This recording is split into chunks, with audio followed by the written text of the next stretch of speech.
Well, hello, Topher Field here. This is another slow chat. I'm going to talk to you very, very briefly, and then we are going to get into the pre-recorded 1 hour long session that I just did this afternoon with Joel Jammal. We were live, we were together, we were in the same room. Joel's been bouncing back and forth between Sydney and Melbourne for the last month or so, doing incredible hard work to try and help us with the Victorian election.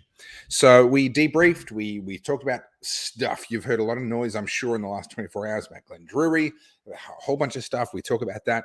We talk about what needs to happen in the Victorian election, and we talk about what we need to be doing to keep our heads in the game and our eyes on the prize for what we're actually trying to achieve. Lots of great comments already here. The Glenn Drury saga is another reason why the Victorian system needs to change. I agree. And we do talk a lot about that. And then Mary saying, thank you ever so much, Turning Point. So that's Joel Jammal and Turning Point for putting all we need on a platter. God bless. Dr. Dribs, Red Leader standing by. All your hard work is extremely appreciated, says Creekers 11. The Victorian state voting must change. Criminals run this state. Yes. Michael Angelico says, good point. I need a brew right now. Well, why don't you get yourself a brew? And those of you that watched that intro and wondered what that was about, that is brewaustralia.com. That is my coffee company. By subscribing or buying some of my coffee, you are helping me to do what I do. So you know what? I'm actually going to put that in the comments. Shameless self-promotion here. www.brewaustralia.com. Get yourself some coffee. There's been some really wonderful reviews. I did a slow chat on Monday, I think it was. Lots of people left amazing comments about how good brew is. James says, low-res camera tonight or just Vaseline on the lens? No, here's the irony. I had a wonderful supporter buy me a new video editing laptop. Oh, it'd be around about this time last year, right? And it is a phenomenal laptop. It is better than my old laptop in every single respect, bar one, the webcam. The webcam on the new laptop is terrible. Look at it. The thing is, I was using the old laptop here in this setting. I was using the old laptop because it had the better webcam, no problem. But that laptop was dying, and the camera, ironically, has now actually fully died. It cannot detect a camera, even though it's a laptop, and nothing in the hardware, nothing's changed. So unfortunately, you're stuck with the new laptop's webcam, which is inferior. The laptop itself is superior in every single way except this. Brad, what's going on with this Glenn Drury wank? There is a lot of noise around this. Joel and I do cover it, and then I'll come back after I've played. So Joel and I talk for an hour, and we go through heaps of stuff. I answer lots of your questions. Lots of you submitted questions in advance, so I thank you for that. And then I'll come back at the end and wrap that up. Ryan's saying, pretty disappointed to see the Liberal Democrats on the list that dealt with Drury. Listen, just watch my hour chat with Joel. Okay, you'll get a lot more context for what's going on. How can the election proceed? Again, just keep watching. This has been going on for years. Most of the revelations, so-called, are not revelations at all. They're well known. They're in the public domain. If you don't know about them, that's on you. That's because you haven't been paying attention to politics. This is actually really, really well known. But it's, and so again, Ryan here. Yep. So all I'm going to say is watch. All right. There's a lot more context around this. I'm hopeful that the group voting tickets will be abolished in Victoria and that this can all be put to bed and ended. But we have the system that we have right now, and we have to engage with the system that we have right now. And this was the choice of the Liberal Democratic Party, of which I am a member and a supporter, was to engage with the system as it exists and with people that are trying to use the system to get elected. So love your work, Topher. Seen you at Morwell a few weeks ago. Really enjoyed it. Hope you're feeling better now, mate.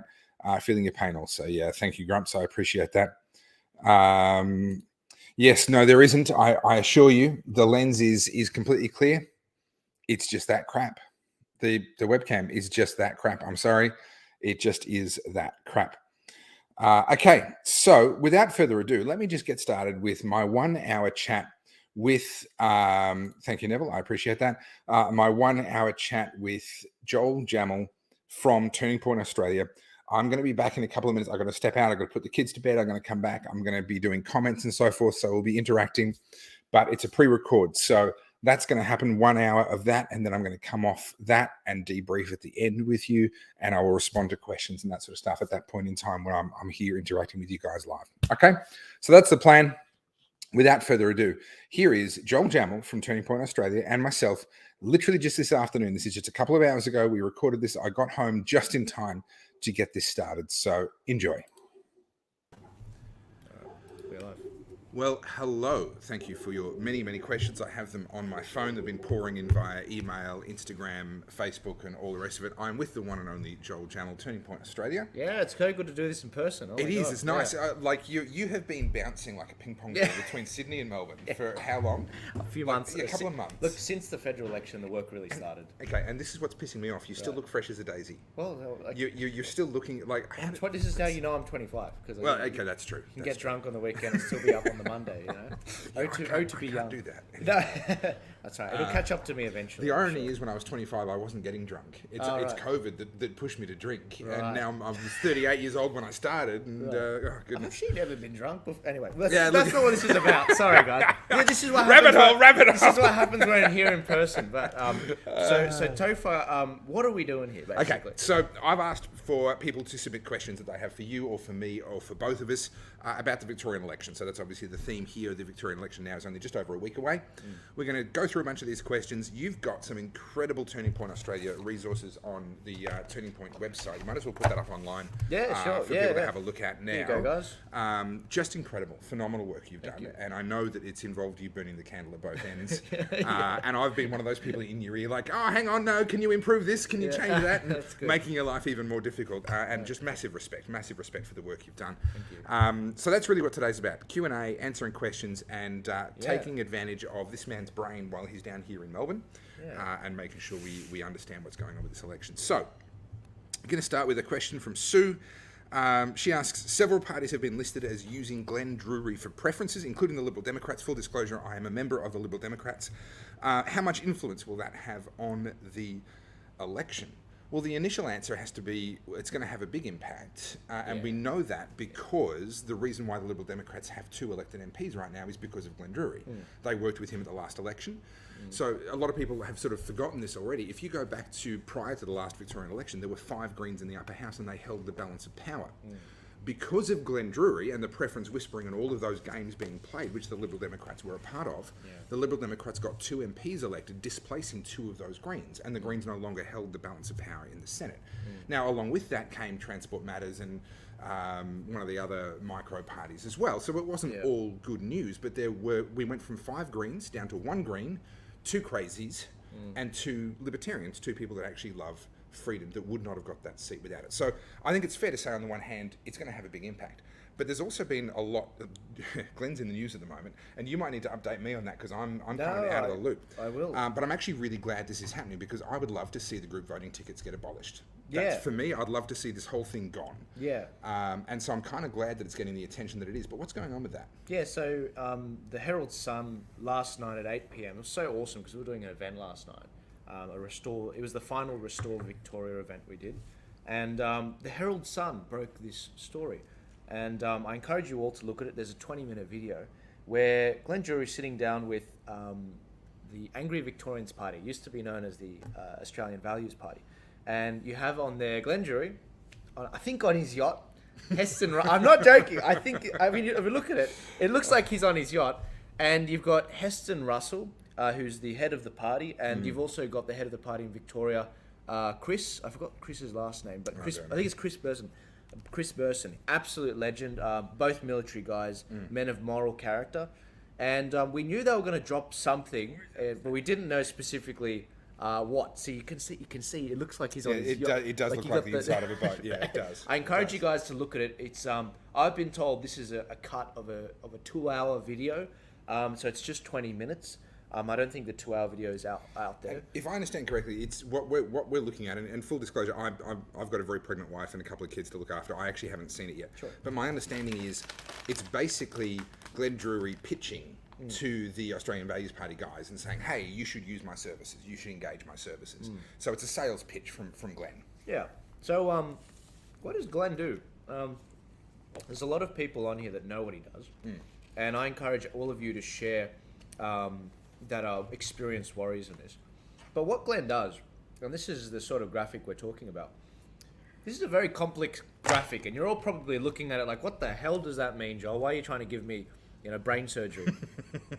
This graphic basically demonstrates how the different parties preference each other. Now, when you pause, because it's not actually preference; it's a group voting ticket. So that's actually.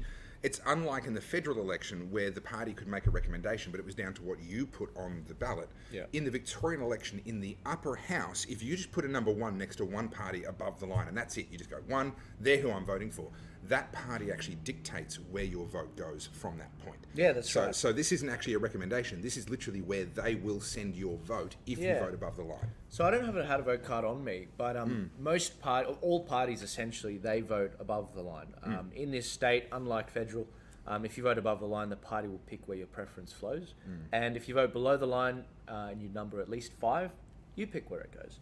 And so vote below the line, people. Vote below the line. I mean, you'll notice on our how to vote cards on the website, below the line is what we've opted for, so you control the preference. Yeah. Adjust it if you like.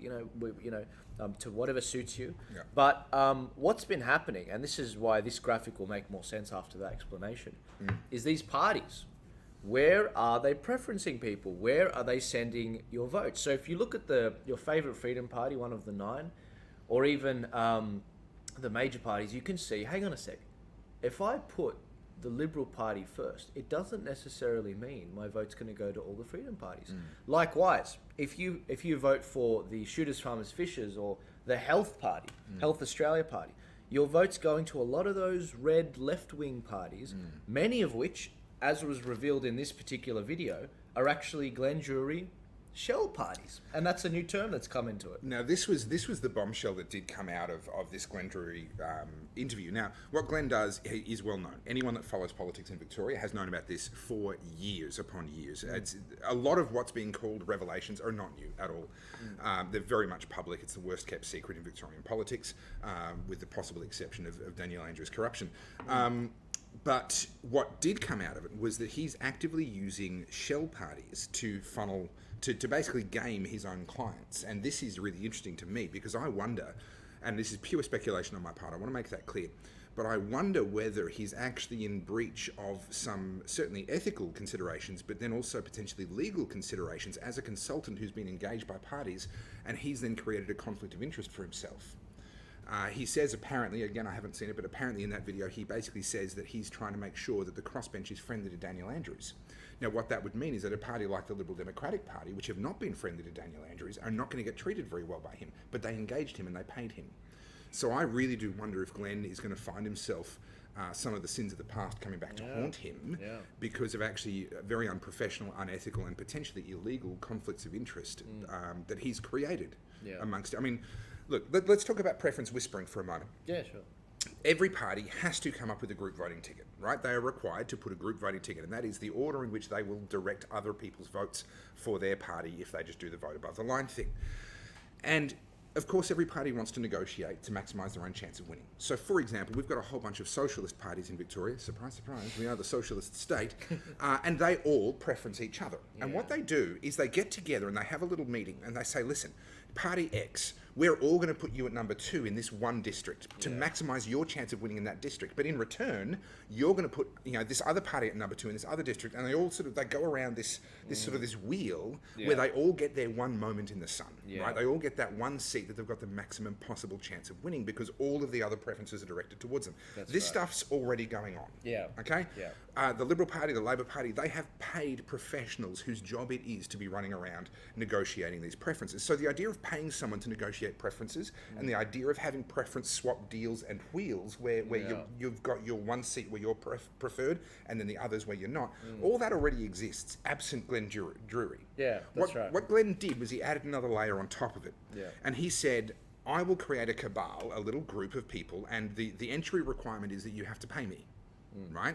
And of those people, we will then create a wheel where we'll focus on one party in one seat and a different party in another seat and so forth. That's right. And that's what you guys can see on the screen now, the way it works. Unlike federally, in the upper house, you got the lower house. This is irrelevant to this discussion. But in the upper house, what you see is the state is segmented into regions, 8 regions. And what they do is, as you were saying, they say, okay, we've got 8 clients. We're going to basically splice up Victoria.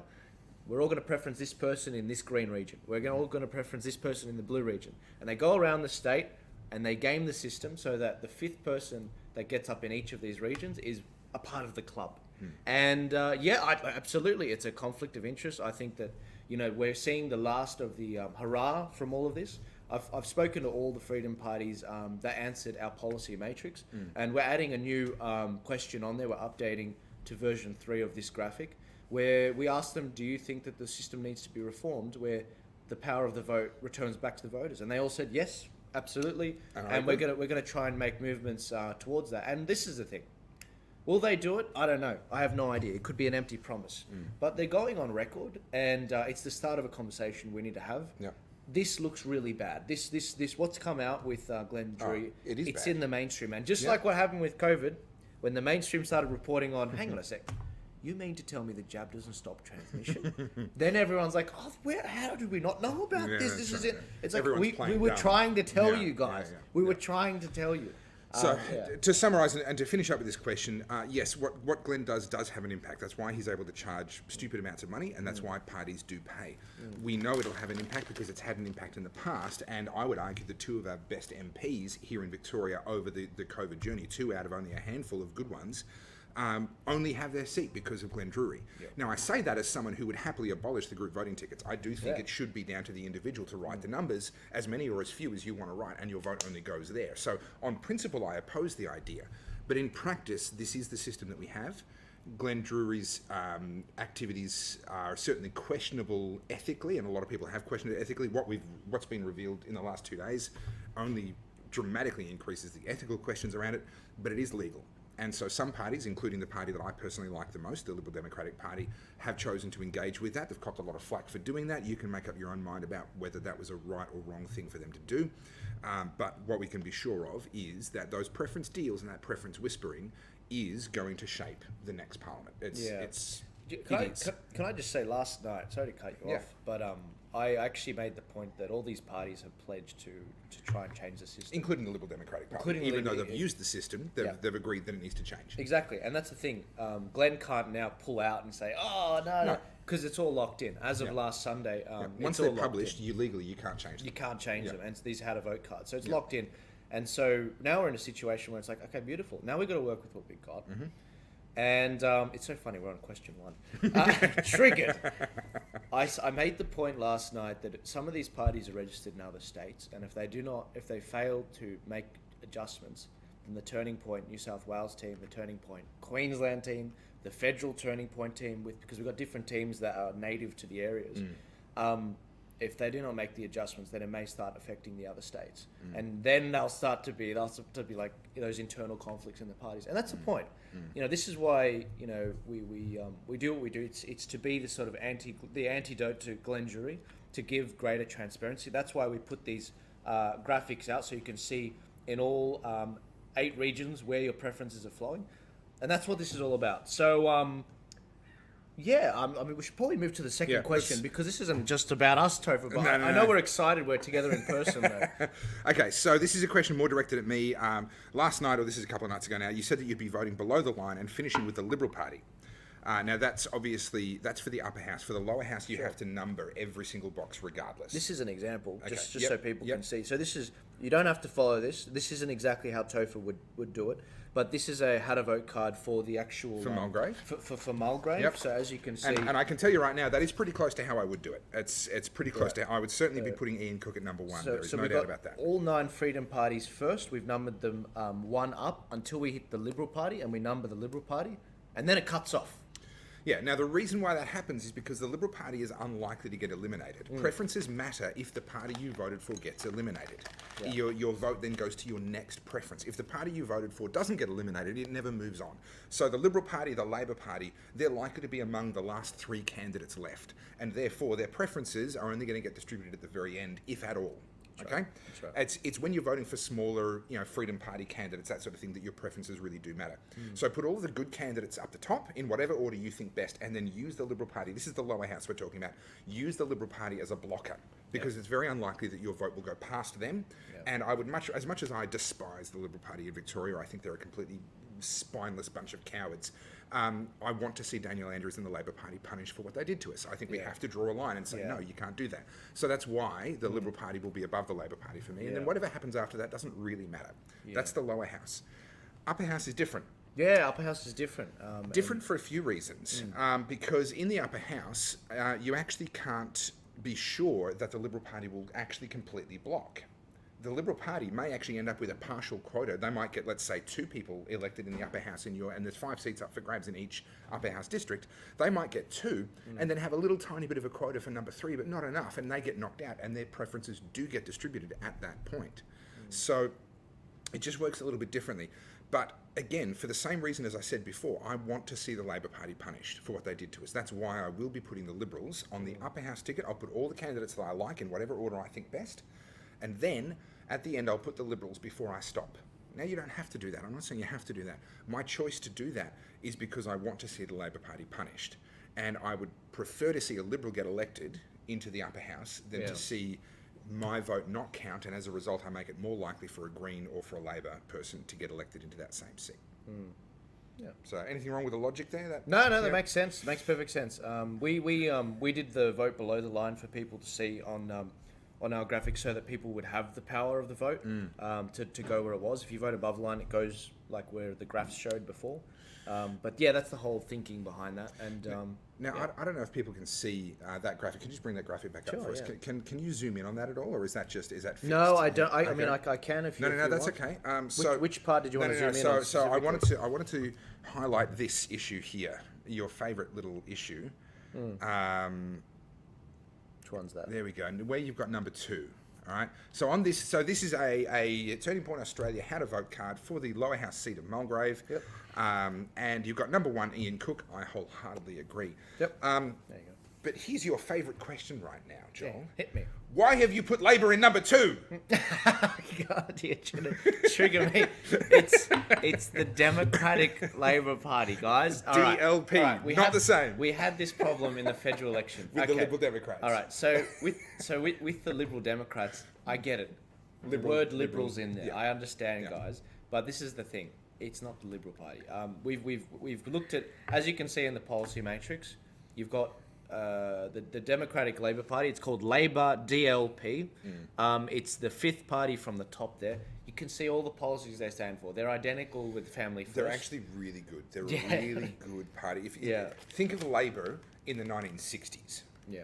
Right? Family values, hard work, not too big on the spending and taxing and all that sort of stuff, right? Yeah. They're actually, I really rate them. I do. And in Victoria, Bernie Finn's the leader. And when it comes to what happened to Bernie, he was kicked out of the Liberal Party because he was too pro-choice on his social media posts. So Matthew Guy thought it was appropriate just before an election to kick him out. And so Bernie is... And can I just say this? I don't back any one party. I just sort of... because I'm not even on the How to Vote card team. I just tell people this is what the team came to in terms of the conclusion. I'm not Victorian. I'm not from New South Wales. I should not be telling you what's happening. I'm just here to deliver information. With the policy matrix, it shows you where all the different parties are. And can I just say, not only are the DLP the best when it comes to the policies, alongside Family First and others, but they're actually running the most logical campaign. They picked one region out of the 8, and as you can see on this graph, you've got the 8 different regions there. They picked one region. They're running a candidate in, and that's the blue area, guys. They picked a candidate for almost every lower house seat so that they can get votes for the upper house person. Now, that is the most logical thing I've seen. They found a demographic. Some of these seats are some of the most Labor seats you will find in the country. Like, we're talking 30% plus 50%. Like, they're 80% two-party preferred, meaning at the end of the count, when they've distributed all the parties and they're left with 2 parties, they have 80% Labor and then 20% Liberal. Somebody else, yeah. Now, there's going to be a lot of people, just like with the Liberal Democrat Party, that accidentally vote Labor. And so in this particular area, the way I see this vote going, and this is honest truth, this is exactly the internal discussions. The team said it's going to be, in the last election, we had 3 Labor, we had 1 Liberal, that happened to be Bernie before they kicked him out, and we had 1 Glenn pick, which was Catherine Cummings. Now, by the way, Catherine since then has had a mea culpa, and she's called out Glenn, and she was actually a part of exposing Glenn in this. I just want to say that. So she's had a 180 on that. And I think it was done behind her back. But anyway, what do I see happening this election? I think it's going to be 2 Labor. I do think Labor will do still fairly well. I think it'll be the Liberal candidate will get up first then. Her name, what's her name? I totally forgot her name. She's excellent. She's an absolutely brilliant candidate. She stood up for a lot of children's rights. So she'll get up. Bernie Finn will get up. And I don't know who will get the fifth one. So you reckon DLP? You reckon Bernie Finn under the DLP banner will get up? Think about it. All the other parties are running a scattered campaign across the whole state. Sure. They're not running candidates in all lower house seats in the DLP. They're focusing in the West. They've connected very well with the religious community out there, particularly the Middle Eastern community, the Muslims, Christians, and... Bernie's earned a huge amount of respect by being willing to speak about issues that most politicians aren't. So look, I'm not going to join you in the prediction, but I'll be happy to see it if it happens. I think it will, and this is the thing. There is a potential for a 5th. I don't know who's going to get it, but there's potential for it. I'm worried the lefties are going to get it in the form of one of these left-wing parties. But yeah, it'll be very interesting to see what happens. I'm really bugged. I'm really upset. I don't remember the name of the Liberal person running in that seat, because I've been talking to death about it. I've had maybe this is a question I can just throw in there. I've had probably a number of people say, Joel, you need to put this Liberal person first, ahead of Bernie Finn, because Bernie's doing a deal in another state, and that's a different question. And I said, no, Bernie's a great candidate. We assess the candidates on the merit of the candidate. We vote below the line so that you control the preference, and it's not controlled by the party. So it's frankly irrelevant. And do we want to see... The Liberal Party person doesn't need our help to get up. And the vote will flow to them anyway. And so I'm just like, the team's not going to budge on it, and I'm not recommending that they budge on it either. The federal, the election result, if you look at the data, and the data speaks for itself, the last Liberal person to get up there got up on a quota of 1.3, meaning over 1 seat. You can get up on 0.9 of a seat. So look, no, I'm sorry. And this is the thing, when you vote Liberal, you're not just voting for the star candidate. You're voting for the other 4 or 5 after them. And so you've got to really take these things into consideration. So there's a good question here that I think cuts to the heart of what you've done and the work that you've done. And I'm going to actually recuse myself from answering this question because I am a member of a specific party, right? And you're not. So this is a question to you. Looking at Turning Point Australia's regional preference flow charts, if we take the colour of them, green, red, orange, can you just bring up? Just take the colour of them, green, red, orange. The party that stands out as being the closest freedom-aligned party is Family First, according to this questionnaire. And if you look at the charts, it's hard to disagree. Okay? That is all green at the top and all red at the bottom. Is this too simplistic? They just wanted to double-check their logic. What do you think of where Family First are? Look, Family First, if you look at the policy matrices as well, I mean, on policy, they're good. We know the people that run Family First. They are an excellent... squad of people. Lyle Shelton is the main one that sort of leads that. Look, if you look at that graphic, it does look like, generally. This is just one of the 8 regions, but East Victoria, for example, they are pretty solid. It is kind of upsetting though. Even they didn't quite get it right with the Sackdan Andrews Party and the Sustainable Australia Party. Honestly, guys, you probably should have picked up on that. And I know the team. You should have picked up on that. Look, I didn't. Look at this, and this is the thing. This is the thing, guys. This is why I have so much faith in the team. They did research. They did a number of, what I did was I actually came to Victoria and I reported what I saw, and I saw that the Sackdan Andrews Party, from the MPs I talked to, was actually one of those shell companies. Shell parties, Same corruption, guys. It's the same. And so I reported that back to the team, and they used that data, and they're like, okay, we're going to go off that. And so it's very important that that we report those things back. But this is the thing. This is why I would use a how to vote card from Turning Point. You know, you can adjust it, no worries. But you know that let me give you an example. This particular card, it goes up to 23. This is the Mulgrave card. Now, you don't have to do 1 to 23 exactly how we've done it.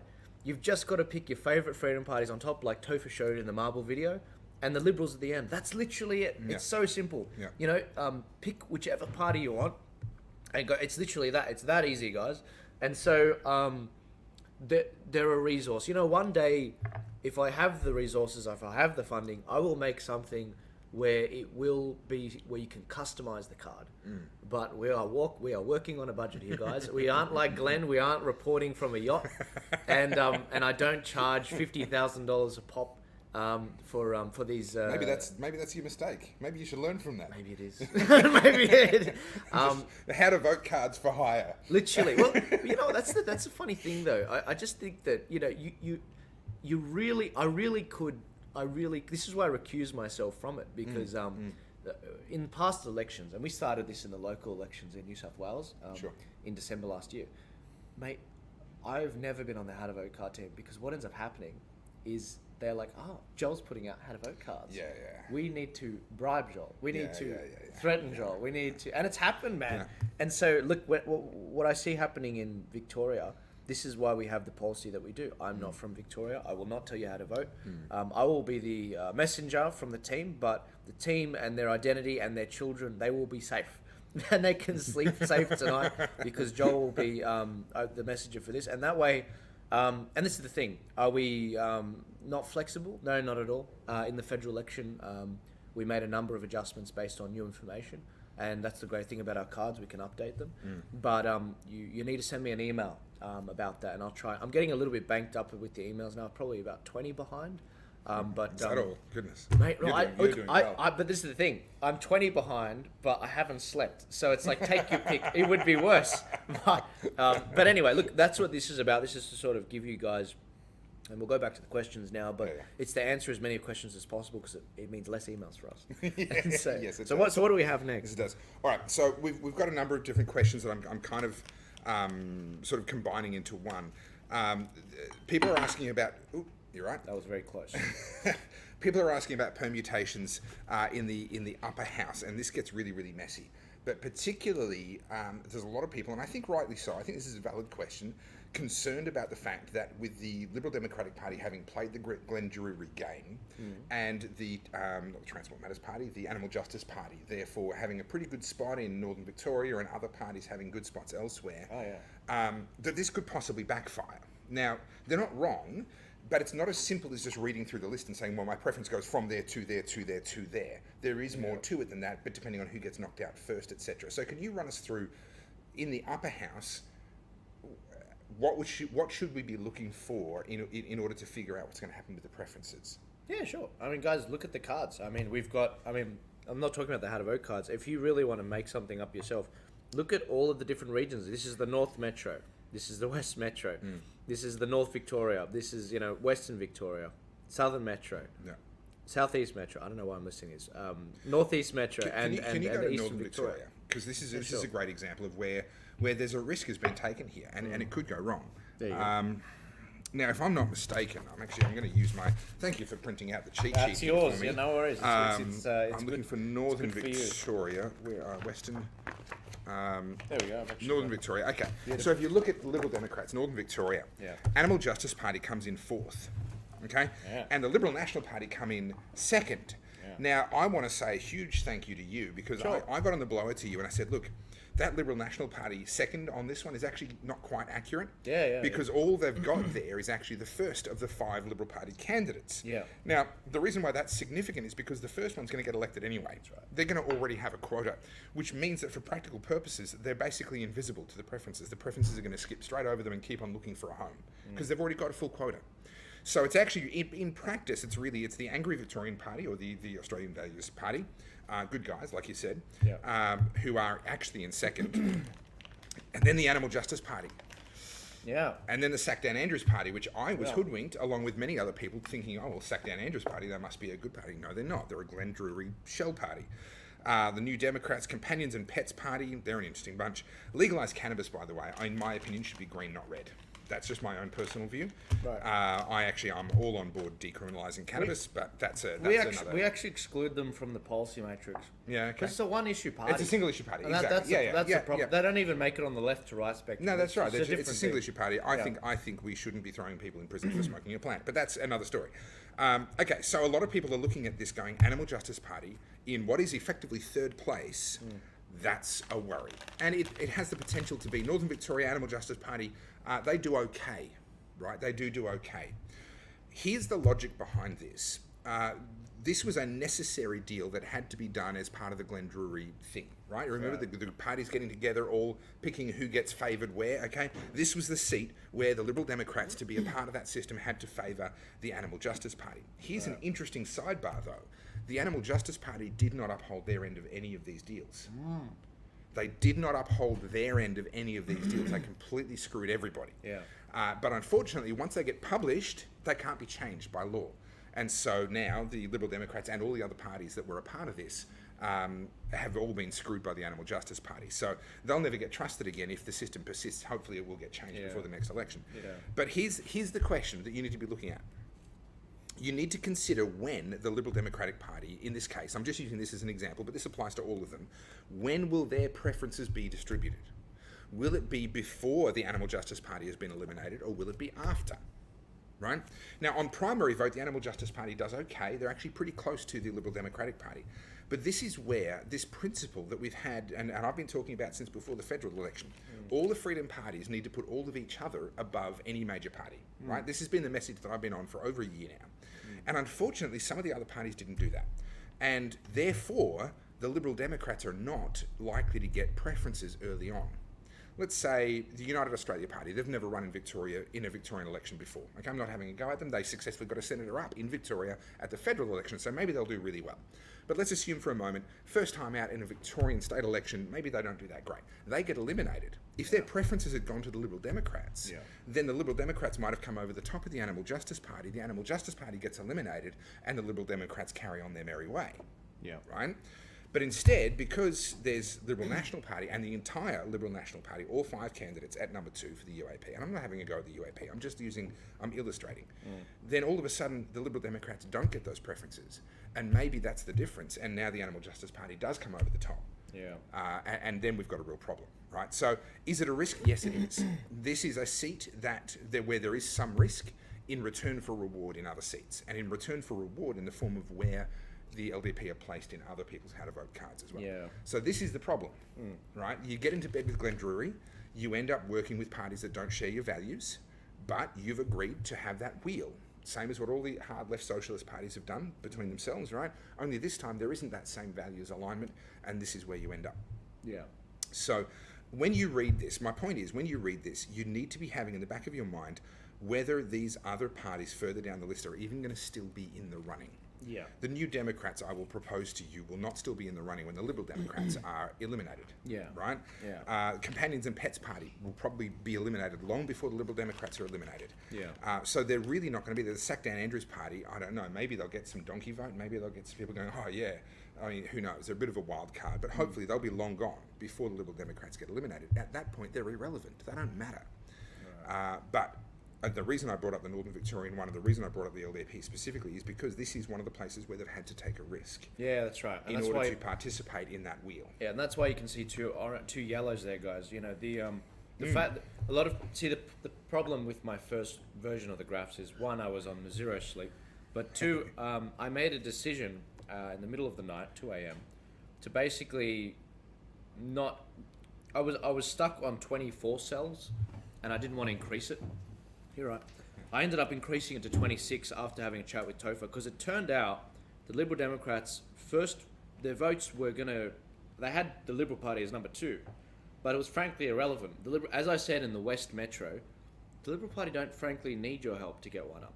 They've got, the rules are so stacked in their favour, they don't need it. So the Liberal Democrats, by preferencing the Liberal National Party too, it's actually, frankly, it's irrelevant. Don't worry, no one saw it. That went well. I've got beer all over the floor, beer all over my seat. As long as we don't slip on camera, we're good. The joys of post-production. But so yeah, look, the Liberal Party votes won't kick in till 2, 3, and 4 after. Yeah. But look, that's the thing. Do I agree with the Glenn Drew stuff? Do I agree that the Lib Dems, to an extent, have enabled the system to happen? No, I don't. But again, as I said last night, the system's collapsing. Glenn's it's in the mainstream now. It's no longer the sort of thing that's whispered in the halls, and all the parties that I've spoken to have pledged to actually fix this right now. Yeah, and that's fantastic. And that's encouraging because it's the first step for a better Victoria. And I had an epiphany as you were talking. I thought, you know what, Joel? If the team grows in 4 years for the next election and we haven't changed the rules, I think I'll do this, and I'll do it again, but with the left-wing parties, and then Greens, Liberal, Labor on the side, so you can actually see both. Yeah. But right. but that would mean that I'd need to be a whiz, like I'd need to work double time. Not sure. Maybe I can get a volunteer, but Right. it's I'm going to suicide. give you that one back so you can put it back into your pile and I can get access to this. Okay. So essentially what this is, I mean, there is a very large degree to which we just don't know what the outcome of this is going to be. Of course not. I mean, that's why we have elections. It's exciting. But the point that I would also add to that before we move on from all the Glenn Drury stuff and put that to bed, if we had group voting tickets in Tasmania when I ran down there for the Liberal Democrats, and there was myself, there was Steve Mav running for One Nation, and there was Diana Adams running for UAP. Fantastic candidates. We all worked together. We got on great. We attended each other's campaign launches. We had our volunteers handing out each other's how to vote cards, doing coverage for each other. Like it was an amazing vibe. But what happened was people walked into the polling booth, and despite my marbles videos, despite so much messaging to the contrary, people walked in, they voted number 1 for me, and then 80% of them just went number 2 to the Liberal Party. And then for Diana Adams, they voted number 1 for Diana Adams, number 2 for the Liberal Party. Number 1 for Steve Mav, One Nation, number 2 for the Liberal Party. Yeah. And as a result, our votes never actually gathered together. Now, this is what the group voting tickets kind of solve in a way. Now, let me be clear, I'm all in favour of abolishing them. I don't think they're actually a good democratic tool. But at a practical level, they do have the effect of all of the donkey votes actually gathering. Yeah. And all it would have taken was for all of the freedom parties to put each other all the way up the top. And, obviously Liberal Democrats, my own party, didn't do that. They participated in the Glenn Drury system. Yeah. Also, almost none of the other, Liberal Democratic Party, the Democratic Labor Party, Democratic Labor Party, DLP, they did it. Family First did it. Not across the board, but most of the time. That's about it. Mate, all fall short of the glory of God. All have fallen short. And that's why we did my own party. And this is why it was literally like, go and make your own. I was like, I will. Yep. And here you go. And this is why you're going to hear me and Joel and a lot of other people that are switched on telling you vote below the line. Absolutely. Because you can decide to do the right thing even if your parties haven't. Yeah, exactly. Okay, exactly. You can still put all the freedom parties at the top, use the Liberal Party as a blocker, put all the dross down the bottom in the lower house. Obviously in the upper house you don't even have to put the dross there at all. All right. It's astonishing. I in the federal election I had that epiphany. I was looking at Pauline and Clive and all the other party leaders, and they kept saying, all this news was coming about. You did this preference deal and the how to vote cards and that preference deal, and then they'd all say, the power is in the hands of the voter. The power is in the hands of the voter. It's up to them. And it still is. And they were dog whistling to you guys to say, don't follow our card. Correct. Don't follow it. Correct. Make your own. Correct. Control it how you want. Because what happens is they get the benefit of the deal from the other side. But if we've got smarter people on our side, then the parties that they made the deal with don't get the benefit. But your Freedom Party gets the benefit. And so if we're more educated than the lefties, than the drones, than the normies, then what ends up happening is we are like the Greens and Labor. You know how they share their votes 100%? And yeah. All right. So I want to take a step back a little bit here, be a little bit more philosophical about things. You made some great comments to me in the car on the way here around the importance of growing the pie. And the importance of, I love, for example, what the DLP are doing specifically because they're going to be bringing voters across from Labor. Yeah. They're not fighting with the UAP and One Nation and Liberal Democrats over the same voters. They've actually devised a strategy that says we're going to attract voters across from Labor, and we're going to grow that size. Tell us a bit about what you learned in the federal election, the actual size of the freedom vote, and the importance of growing that pie. Yeah, look, I remember a few months out from the federal election, one of the biggest problems I pointed out was in a lot of these meetings, guys, we've got to go after the mainstream. I think because this is the problem. Everyone was overestimating the crowd sizes, and when I saw that, I was like, guys, yeah, look, the mainstream media is misreported. There was a protest in Sydney. It was the one that I ended up getting done for incitement on, but I ended up winning, which was great. But they ended up saying that it was 3,500 bullheads. And I said, look, I don't do maths, but it wasn't 3,500. It was at least 40 to 50,000. Yeah, right. But this is the thing. I thought it'd be even more. You'd expect there to be because of what had happened in New South Wales. And this is what happened in a number of protests, whether it was the going to Canberra protest, whether it was the Victorian protest. Everyone was like, millions. There were not. Sorry, can we put this to bed? There were not 1 million people in Canberra. No. Look at the footage. Look at the shots. We put the drone footage out. Then compare it to Woodstock. There were 1 million people at Woodstock. Yeah. Compare the pair. There were not 1 million people in Canberra. It was a freaking massive crowd. We can be proud of what you all did. I sadly couldn't get there, but what you guys did in Canberra was phenomenal and amazing, and I'm proud of you. Yeah. But there weren't 1 million people. Can you please stop saying there were? What it is it's an overcorrection. What's happened is everyone distrusts the institutions, distrusts the media. Heck, they distrust me, and I don't blame you. Question everything we say. Sure. But what's happened, it's gotten to the point where we've overestimated, and the madness of crowds, as Douglas Murray would say, has actually taken over. What ends up happening is, we overestimate our power. And this didn't... I didn't realise this until about probably March this year. There was the South Australian state election, and we got a measly percentage. It was enough to get Sarah Game up for One Nation, which is a freedom, senator there, you might call it. She's in the upper house, and that is why you guys need that sort of voting, like what we've got in New South Wales. But the problem was, and she almost actually got the balance of power, which is actually quite funny. Yeah, it was by one. Actually, that's an interesting story. They almost got it by one vote, but what happened was Labor was in government, and instead of appointing someone in the upper house from the Labor, they appointed someone from the Liberal, and the Liberal guy needed the money. Anyway, that's a story for another day. But this is the thing: we came within one seat. Dirty games. One seat. But this is the thing: there's like however many people in the upper house there. Why was there only one?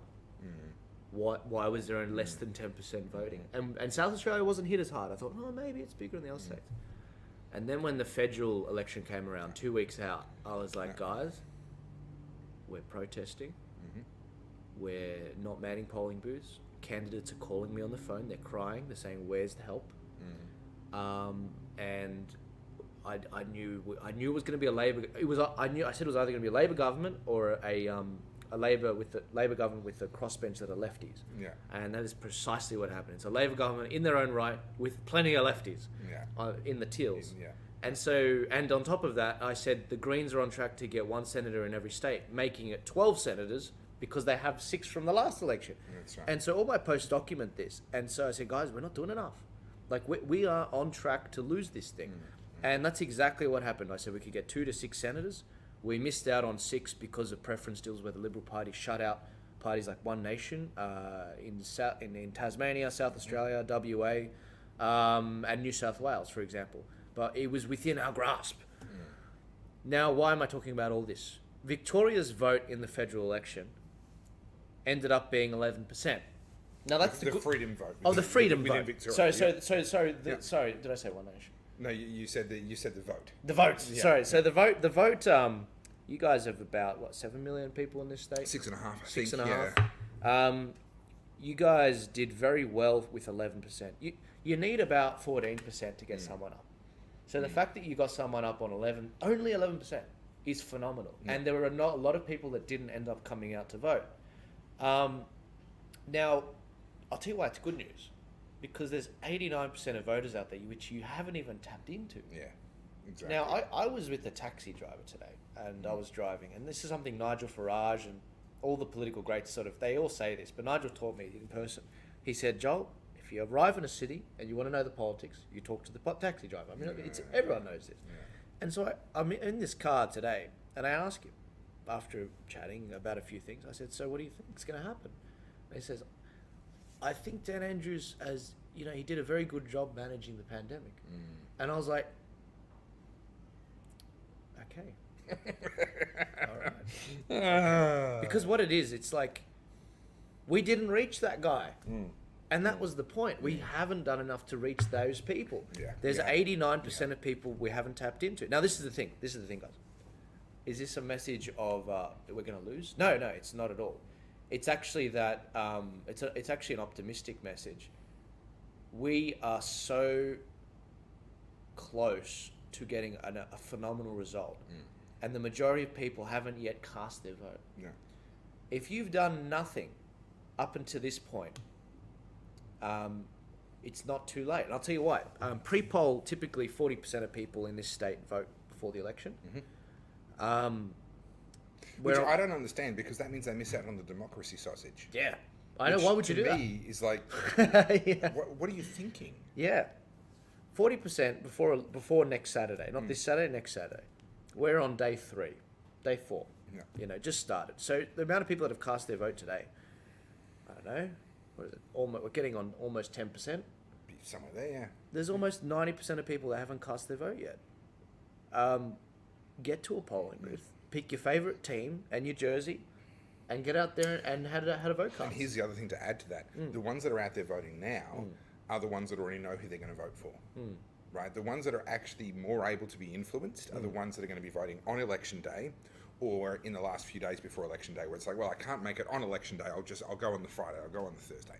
The ones that are voting now typically are ones who, yes, they're going to be busy on election day, but also they've already made up their mind. They're not able to be influenced. So the importance of having people on the polling booth actually increases as you get closer to that actual election day. So I wholeheartedly agree. Now, you've got some resources on your website to help people be able to contact parties and volunteer. Yeah, sure. So there's actually a volunteer funnel, guys. So I was just putting Topher's link up there so you guys can see. But if you go to the Turning Point Australia website, which I highly recommend you do. Thank you. www.tpos.com.au.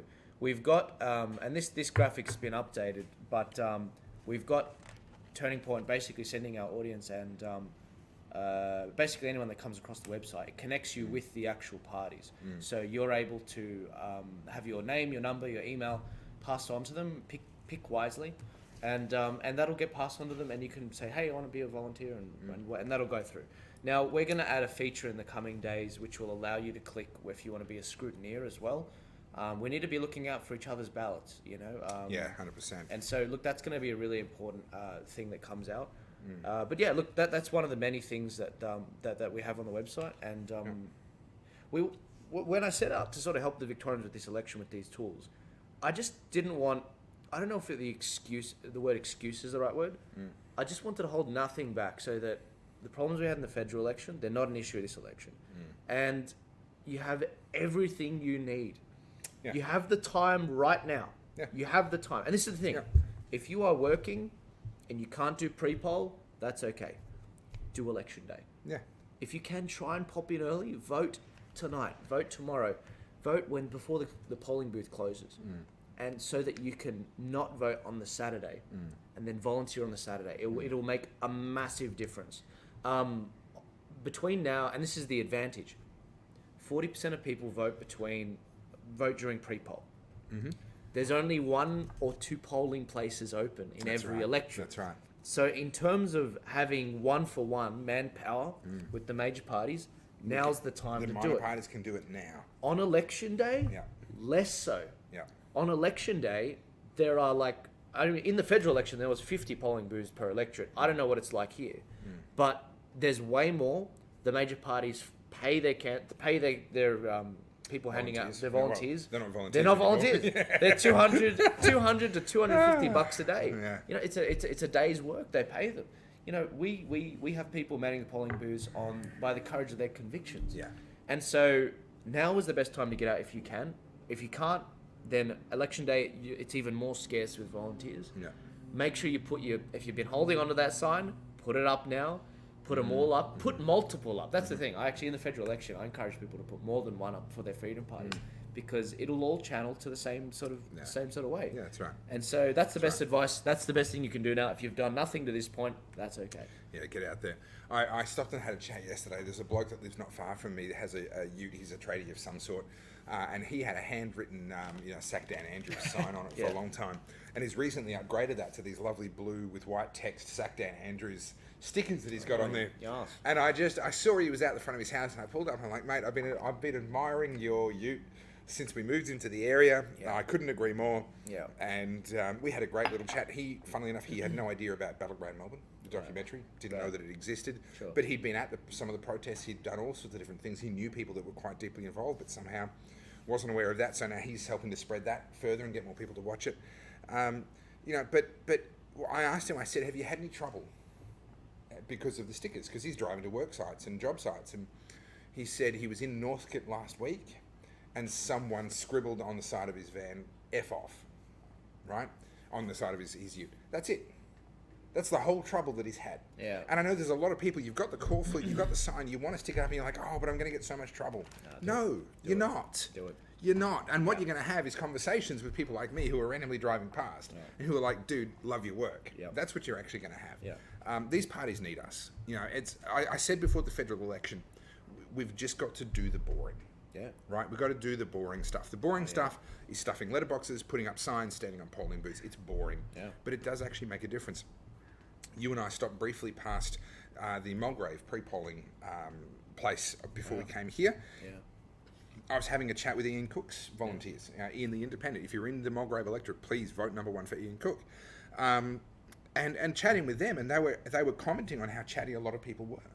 And how they had actually changed a lot of people's votes on the way in. They didn't know that Ian Cook existed. Right. But then by having all these people, Ian Cook hats and Ian Cook shirts, and they're like, oh, okay, what's this about? And then they hear a bit of the story, and they're like, yeah, I'm going to vote for that guy. Yep. It makes a massive difference. The data shows that. Emily said that last night. She's Emily from Voice of Victoria, legend. Yes. She's running his campaign. She made the point, the most effective thing you can do, the polling shows, the evidence shows, is to ban the polling. Yeah, so absolutely, it's the best advice. Yeah. Now, Joel is completely neutral. I'm not. So I'm going to say this. These are my opinions. I think that there are 4 people that we absolutely specifically need to be getting behind in this election, in my opinion. Number 1, we just mentioned him, Ian Cook. He's running head-to-head with Daniel Andrews. He's been a direct victim of Daniel Andrews' corruption, in my opinion. And we need to see him get up, or at least do really, really well, so that Daniel Andrews loses his seat. The other 3 of the 4 that I'm going to mention are the 3 people that were elected MPs during COVID who stood up for us in a really meaningful sense. Now, Neil Angus did as well for the Liberals. A little bit. But specifically, David Limbrick, Tim Quilty, Catherine Cummings. These are the 3 people that were elected MPs that stood up for us. Now, Catherine Cummings, I found out just the other day from my viewers, has apparently joined the Angry Victorians Party. Yeah, she's running in the West Metro. Yeah, Western Metro I'm District. hoping she's the 5th one that gets up. Yeah. Fingers crossed. That'd be amazing. Because she stood with us, she voted with us. To get Bernie Finn and Catherine Cummings. Yeah. That would be awesome. And by the way, guys, she needs volunteers. Yeah. I mean, get out there. Look, get out there. Everyone needs volunteers, but she needs volunteers particularly because the Victorian Electoral Commission gave her such a headache with volunteers. She poured so many resources into trying to get her Independence Party up. Yeah, it's like she was prepared to go to court. I'm just so thankful that the Angry Victorians not only exposed the Glenjury thing, but did that, because it's like, imagine this. Imagine you're Catherine Cummings. You've got into politics because you have the courage of your convictions to stand up for your community. You get in there under a certain party that had just done the Glenjury thing, and you were new to politics. You had no idea. You didn't know, yeah. The moment you find out, you leave the party, you're on your own in the wilderness. We get hit by this pandemic. You stick by the people, just like with the other members of Parliament in the upper house, and then you try to register your own party called the Independence Party, which she originally set up so that other candidates that wanted to run as independents would have a vehicle.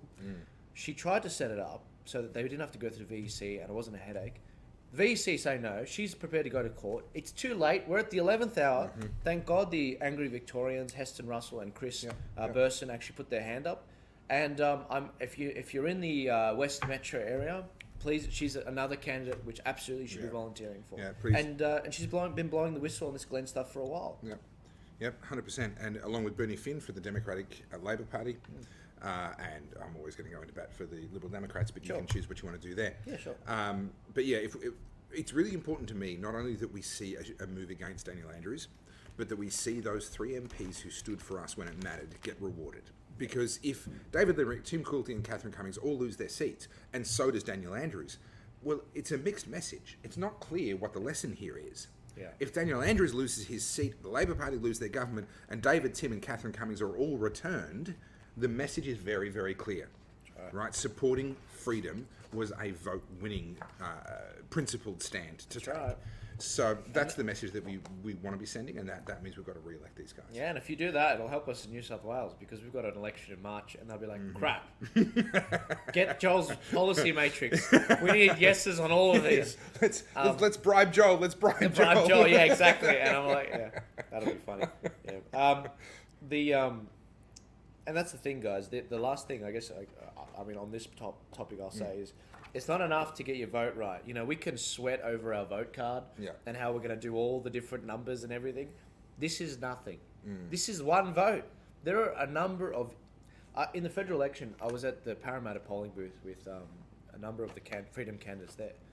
And there was a guy that walked in, I crap you not, with a VB bottle. And he's like, I'm just going to throw it out. This is exactly... This is the... I like him already. Your sweating over this vote is equivalent to that vote. So you are doubling your vote if you convince one person to change it.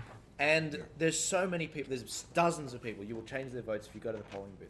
Let them say no. If you don't try, if you don't rock up to the battlefield, the blue-haired idiots will be the ones that seize the reins of control in this state, and then you'll be crying poor to us in New South Wales and being like, yep, can we come and enjoy some of the freedom you got in New South Wales? We need Victoria. You know, China's trying to get their tentacles into this state. You know, Glenn and Dan Andrews, they're running this sort of operation in this state, which is just absolutely reprehensible. We can't lose Victoria. We can't. And if we do, we've got a home for New South Wales. But let's get it right. Yeah. It's not too late. No. It's actually as I said before, it's not too late. 10% of votes have been cast. 90% are up for grabs. Yep. The balance is there. Just got to do it. Look, you've run out of your Turkish Delight treats, which means we need to finish. I'm about to get upset. Yeah, which means we need to finish before he turns into the green-eyed monster. I want to finish on this thought. Yeah. There's been a lot of noise and fury in the last couple of days in Victorian politics. There's a lot of things that could very easily distract us from the core purpose and the core mission that we have in front of us. Yeah. And the mission that we have in front of us is to increase the number of people who are going to vote for freedom. Yeah. Okay, as Joel just showed, we had 11% at the federal election. We need that to become 15%, 18%, 20%, who knows? Yep. And I just want you to focus your energy and focus your amplification, right? If you're going to repost something online or what have you, amplify the voices that are trying to grow the pie, that are trying to make the freedom vote bigger, and not the voices that are trying to divide us. Okay? I'm not going to say any more than that. Well, let me rephrase that. And I echo the sentiments. Let's think about this for 2 seconds. The Glenn Drury stuff, it's in the public. The mainstream media is writing about it. It's, you know, the Sky News has been talking about it. How the hell are you going to explain that complex of a topic to the people on the playground? 89%, yeah. Literally, you've got two. Have you manned a polling booth before? You've got 2 seconds with them. Mm-hmm. You know, I think that's why maybe the UAP in the federal election, they don't have this for the state. Maybe in the federal election they were like free education in the university. Like, do you see what I mean? Like, you've got to look at the person. You've got to be the most racist, misogynist sort of. You've got to do a really quick assessment, top to bottom, as quick as a computer. Think about the policy in your platform that appeals to them and blurt it out before they get a how to vote card from the Labor guy. That's what we're talking about here. You don't have time to explain to them about the Glenn Drury. It doesn't. The Glenn Drury stuff's not going to bring down their electricity bills. Yeah. It's not going to bring down any of this stuff. The cost of living. That literally. Look at the policy matrix. Think about how am I going to bring down housing? How am I going to make it more affordable for your children? How am I going to increase the opportunities for you and your kids to have a stable environment? You know, how are these farmers are going to get the water that they need and not be regulated by the government? Then you will realize how insignificant the jury stuff is.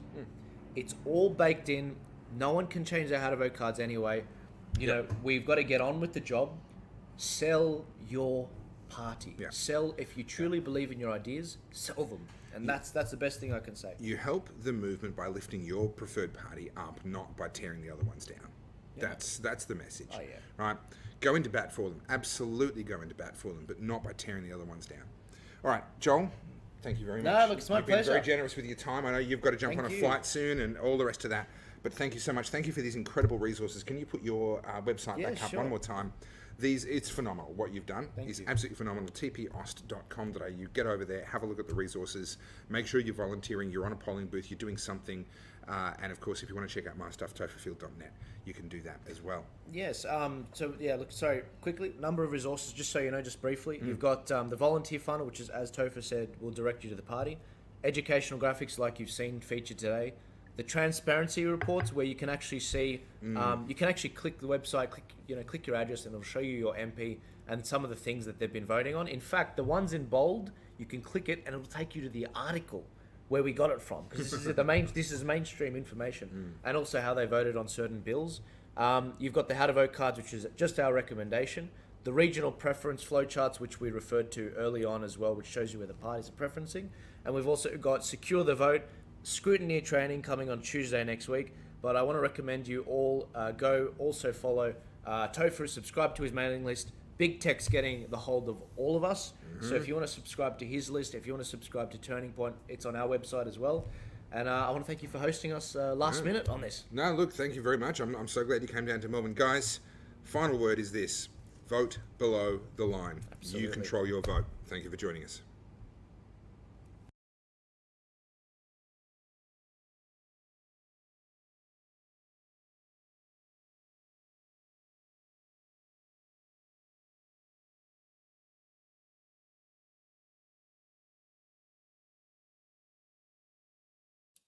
How about I turn the microphone on? Is that a good idea? Do you reckon? Do you reckon I should do that? Yeah. All right. I forget to turn the microphone on. My camera's not very good. It's all happening tonight. Look, that was Joel Jammal. That was Joel Jammal from Turning Point Australia. I have massive respect for him. The work that he's put in, the amount of high quality educational material that he's put out over the course of this election and the federal election before it is just phenomenal. He's one of those people who's just in it for the right reasons. He's not trying to get elected.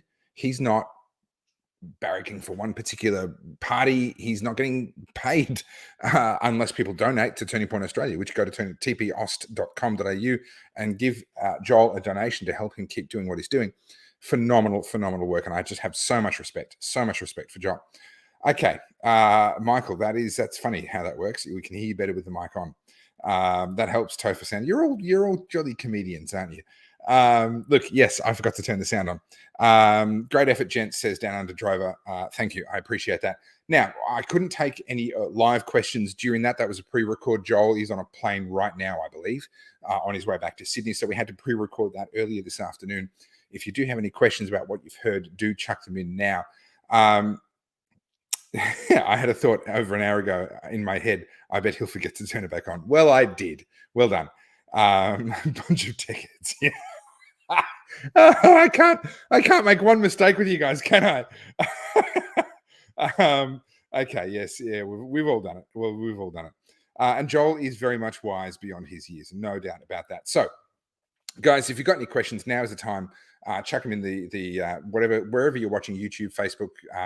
Twitter doesn't come through. Just be aware if you make a Twitter comment that does not come through, but YouTube or Facebook, the comments come through. I can chuck them on the screen. I can answer your questions. There were a few comments in the second half of that saying, hey, are you going to talk about Glenn Drury and all of that? We spent the whole first half talking about Glenn Drury. So if you missed that, and if you're wondering what Joel's take and my take is on that, thanks. I appreciate that. Then you just need to go back and watch the first half of my chat with Joel. That was yeah. So the sound was low. Yes, it was. I didn't have the time to reproduce any of that. We recorded that. I got it on a USB stick. I got in the car. I drove home, and I was literally less than 15 minutes from go time. So I didn't have the chance to reproduce any of it, to adjust audio levels or anything else like that. So sorry about that, but it just is the way it is. Yes, lol. So here's a good question from Benjamin. I saw that question earlier, Benjamin. I'm glad you've reposted it here. How do the freedom parties with limited budgets reach beyond their existing audience to the average Victorian? Look, honestly, the only answer to that is actually ordinary people, you and me, having conversations. These small parties with very little budget, they can't compete in online advertising. They certainly can't contemplate television advertising. There's letterbox campaigns going out to every single letterbox in Victoria. Like, all of these things are off the table. It is you and I. We are really their best hope of actually reaching people, and that means having conversations with people in our life, right? The uncomfortable, awkward conversations that most of us don't want to have. Those are exactly the conversations we need to have in order for these parties to get the reach that they need. The legwork, just stuffing letterboxes, right? I know from Battleground Melbourne, there were people who were printing their own flyers. They off their own bat, they made their own flyers and they started stuffing them into letterboxes. Now, I don't recommend doing that with electoral material because there's some legalities around that. But get whatever your preferred party's election material is, print it up yourself. Go to Officeworks or print it on a home printer, whatever you need to do, and just literally start stuffing letterboxes. Wear a shirt, walk around your neighborhood. Someone here, Dreca is saying, go door to door. Look, if that's your personality, if you've got that kind of personality where you can do that and that's fine for you, do it. Absolutely. So there's no specific number that you need to put. So you can vote above the line. I'm talking about the upper house. So the lower house, you have to number every single box. That's the smaller of the two pieces of paper. The big piece of paper, you can either vote one above the line. All you have to do is write a number 1 next to your preferred party. But at that point, the group voting ticket kicks in, and that means the party decides where your vote goes. I don't recommend that. I recommend you vote below the line where you've got all the individual candidates listed. You must vote for at least 5. Okay? And it's not hard to do. In my case, I'll be voting number 1 and number 2 for the local Liberal Democratic Party candidates in my district. And then I'll be voting 3 and 4 for, One Nation, UAP, Freedom Party Victoria, Family First, DLP. There's a bunch of great parties out there. You won't have any trouble finding 5 people to vote for. You'll probably have 10. You might have more. But the point is, you can stop when you want. You don't have to vote for everyone below the line. You can just vote for at least 5 and then stop whenever you feel like it. So for me, I'll be putting in all of the freedom-friendly minor parties. Then I'll put in the Liberal Party at the end. I'll number all of the Liberal Party candidates at the end, so that in the upper house, if my vote doesn't end up, if we can't get a Liberal Democrat elected, a Democratic Labor Party person elected, a Family First person elected, a UAP, One Nation, if we can't get these people elected, then my vote will end up with the Liberal Party, which, I have no love for the Liberal Party, believe me, but I want to see the Labor Party get punished. So I'd rather see a Liberal get up, right? So that's what I'm doing. I'm voting for all the freedom-friendly minor parties first, then the Liberal Party, and then I'm stopping in the upper house. And at that point, you will have more than 5 people numbered, so your vote will go perfectly fine. Yes, and no, James, you're absolutely correct. It's 5 boxes or candidates, not 5 parties. So each party has multiple candidates. It's just the number of candidates. You have to vote for at least 5 candidates. Ache is asking about any thoughts on how Victorian nurses, paramedics, and VicPol members may vote. I would encourage them to do exactly the same thing. There's no difference from my perspective in what I would recommend to them. Vote for the minor parties, put the Liberal Party at the end of your preferences, and then stop. That's in the upper house. Okay.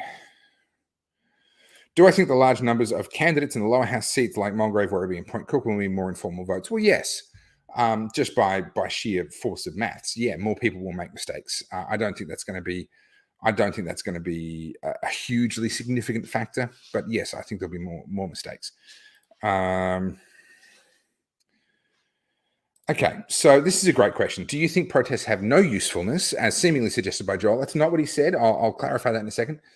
Don't protest if they can get attention from mainstream news show average Victorians a level of anger at the government. Yes, absolutely. One sec.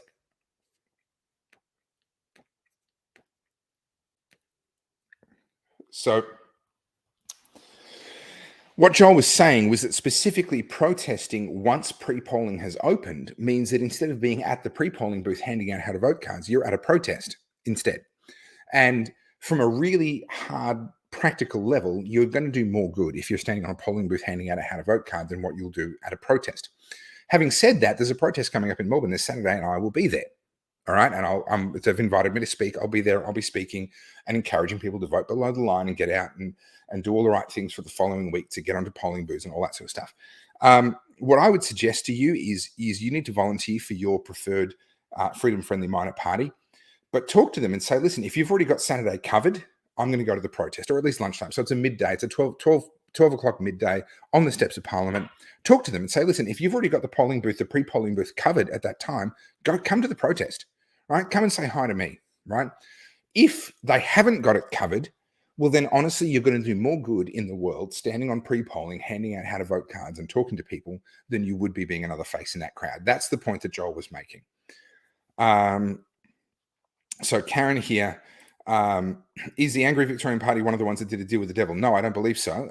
In fact, they are the ones that leaked the video of Glenn Drury trying to, well, basically sales pitching to them. So no, I don't believe they did a deal with Glenn Drury. Now, I made my opinions clear in the interview that I just did with Joel. I don't think it's a deal with the devil. I think that this is somewhat overblown. I think all the parties are already doing this. Glenn Drury just turned it into a business. However, I'd be all in favor of abolishing the group voting tickets and people's votes only going where they say it should go on their own personal ballot. I'd be all in favor of that. I don't think dealing with Glenn Drury is a deal with the devil. It certainly is. There are some good ethical questions to be asked and answered about it, and I completely accept that. But I don't think it's a deal with the devil. And to answer the question, no, I don't believe the Australian Values Party, or otherwise known as the Angry Victorian Party here in Victoria, we're doing that. Crystal Mitchell's not running. She's been supporting Catherine White and supporting other great candidates. She's been very, very busy getting out there, drawing attention to some really great candidates out there, but she's not running herself. Okay.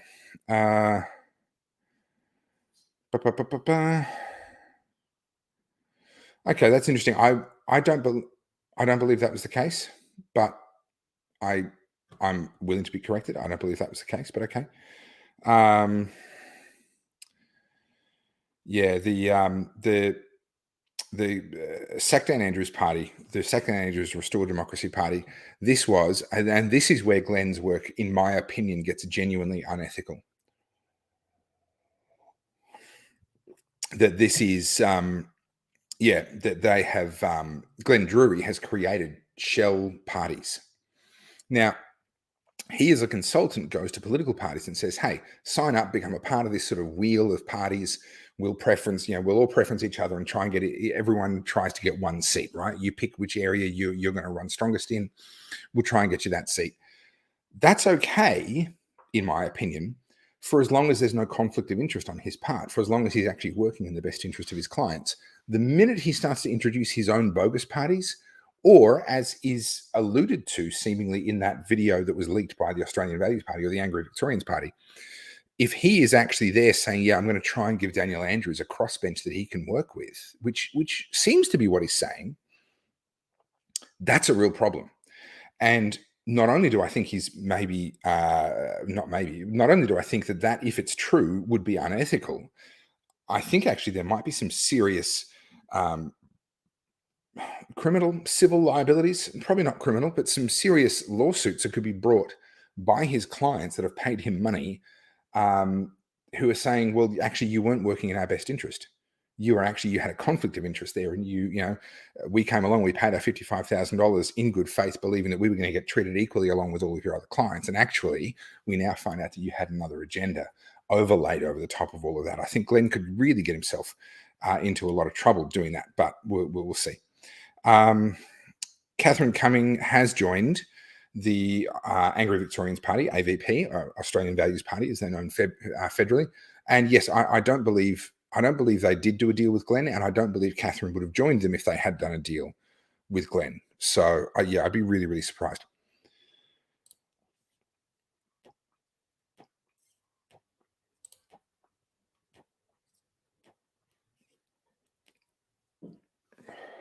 Yeah, this is a great question and not one that I have a really great answer to. I've got to be honest, Mary. Topher, some standout comments, please, whilst manning bees. In other words, things that you can say that are going to grab people's attention. I think it depends largely on which of the parties you're handing out for, because what you've got to do is look at their policy platform and find the thing. I mean, Joel alluded to it in very politically incorrect terms. You've got to know the policy platform. Just read it. They've all got like flyers. You can just read the flyer. And then have a look at the person as they're approaching you and just off the top of your head go, which of those policies is the one that I think is actually going to best appeal to that person? And then I don't know, blurt that out in some way, shape, or form. And what you'll find is the vast majority of people don't want to talk to you because, let's be honest, the vast majority of people don't want to be there. They don't even want to be voting in the first place. So most people are just going to take it and move on, or not take it and move on. And that's completely fine. There's no point trying to manufacture some engagement there where they're just not open. They're just not willing.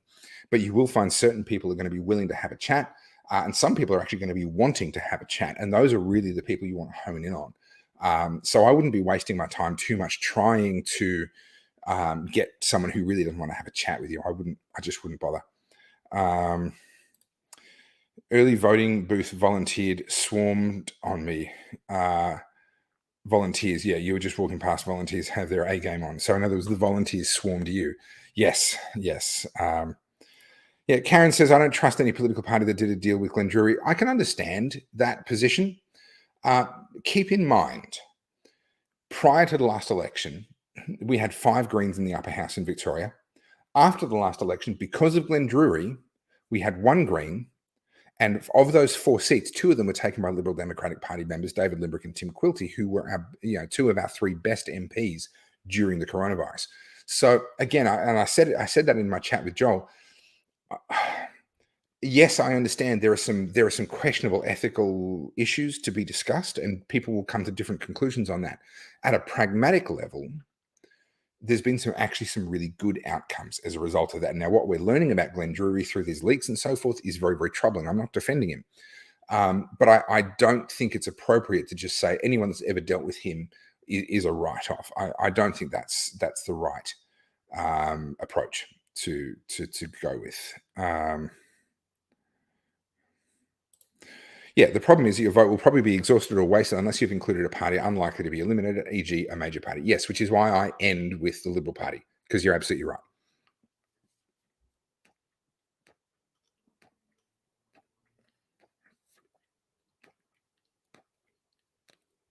Sorry, guys, the cigar's trying to go out on me.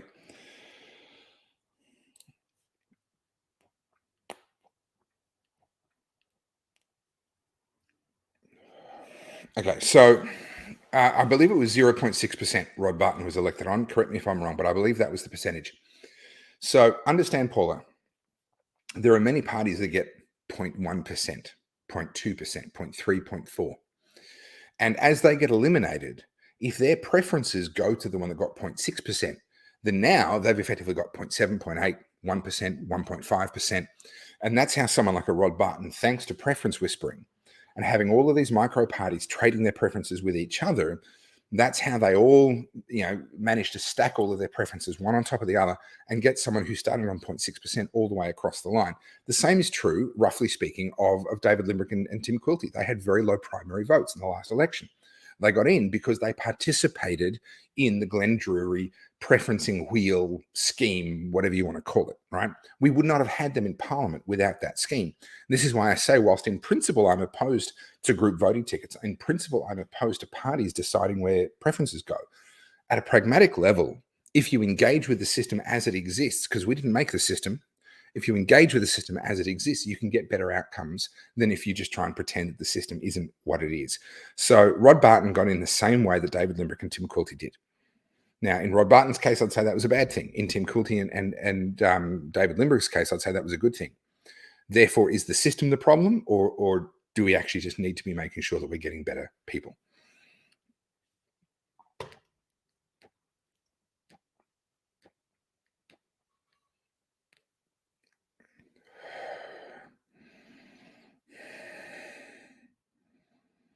I haven't seen the interview. So Riddick, I assume you mean Ruddick, John Ruddick, New South Wales Liberal Democratic Party, was very hesitant to disclose payment amount to Drury when he was interviewed tonight with Andrew Bolt. Look, the Liberal Democratic Party have done business with Glenn Drury. They have. Disclosing the exact dollar amount, I can understand not wanting to do that.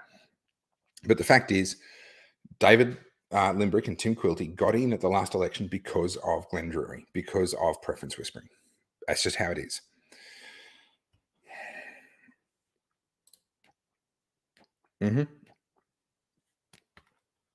Sky, you're absolutely correct. You're absolutely correct. If everyone votes below the line, Glenn is irrelevant, right? The group voting tickets are irrelevant if everyone just votes below the line. Tim, good one.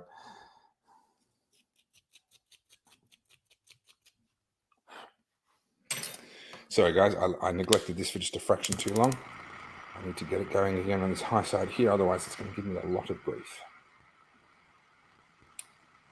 You get cigar smoking lessons for free with my slow chats, guys. How to smoke a cigar, how to look after a cigar, when you stuff up and you don't smoke it fast enough, how to fix it.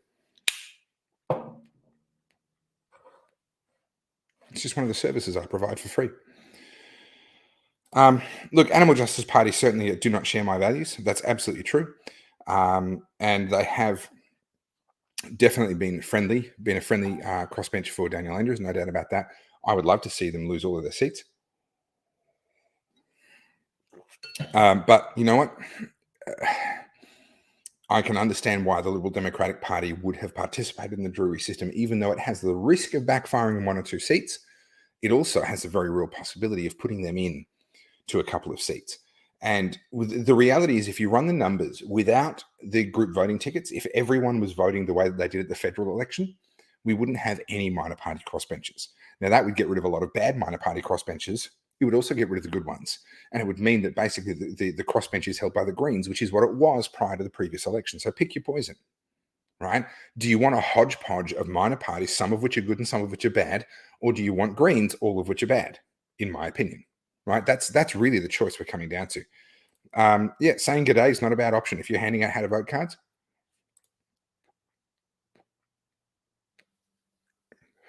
Yes, sorry. That makes more sense. Like I said, I haven't seen the interview, so I was a bit surprised that Ruddock from New South Wales would be discussing Victorian politics. So that makes more sense that it was Limerick. And I can understand his hesitance to want to talk about that, especially given it's just been turned into this massive firestorm. I completely get the hesitance there. We do need to make voting a choice. And this is a Liberal Democratic Party policy, as well as my own opinion.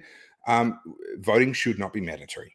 It should be voluntary, and we should be able to number as many or as few as we want, or just not show up to vote at all if we want.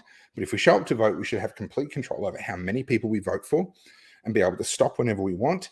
And there should be no group voting tickets. No one should dictate where our vote goes except us. That's my personal opinion. But you can't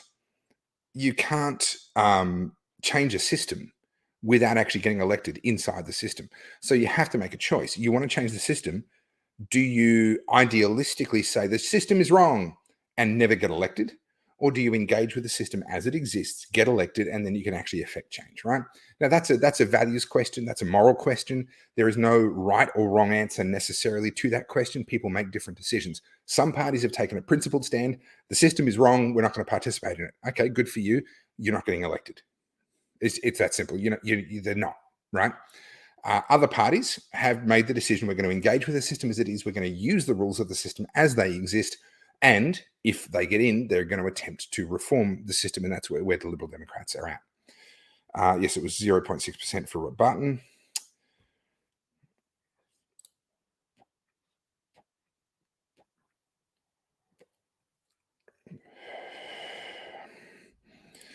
Yeah, Mr. K, I agree with the sentiment. What he says here is, what would you sacrifice for your fellow Victorians? Your job, your friendships, relationships. Parties who dealt with Drury to continue fighting for your freedom sacrifice their image for you. That's probably being a little bit too kind, to be honest. They wanted to get elected, right? They want the position, they want the paycheck, they want the ability to affect change. They're not doing it purely altruistically, right? And I say that I ran for the Senate, right? If I'd won in the Senate, I'd be on a fat paycheck, I'd have staff, I'd blah blah blah. Like, of course, that's a factor. You can't pretend that that's not a factor. So I think you're probably being a little bit too kind, but I do tend to agree with the sentiment. Sky, you're absolutely right. Group voting tickets should not exist. 100% agreed. And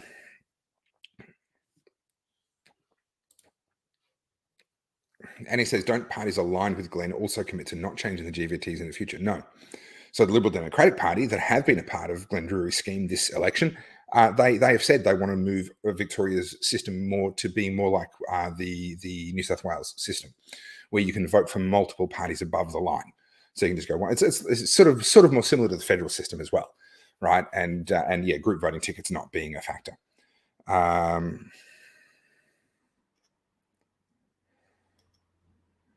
Yeah, think of Glenn shtick as systemized marbles. Yep. Use the system, says Chris.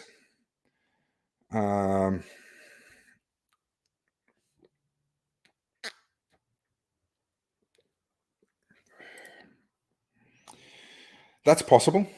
Certainly, the problem with Northern Victoria is that the Animal Justice Party has been favoured by the Glenn system in Northern Victoria, and we see that in the Liberal Democratic Party's own ticket because they signed up to it, so they had to abide by what Glenn organised, right? Unlike the Animal Justice Party themselves, that actually didn't.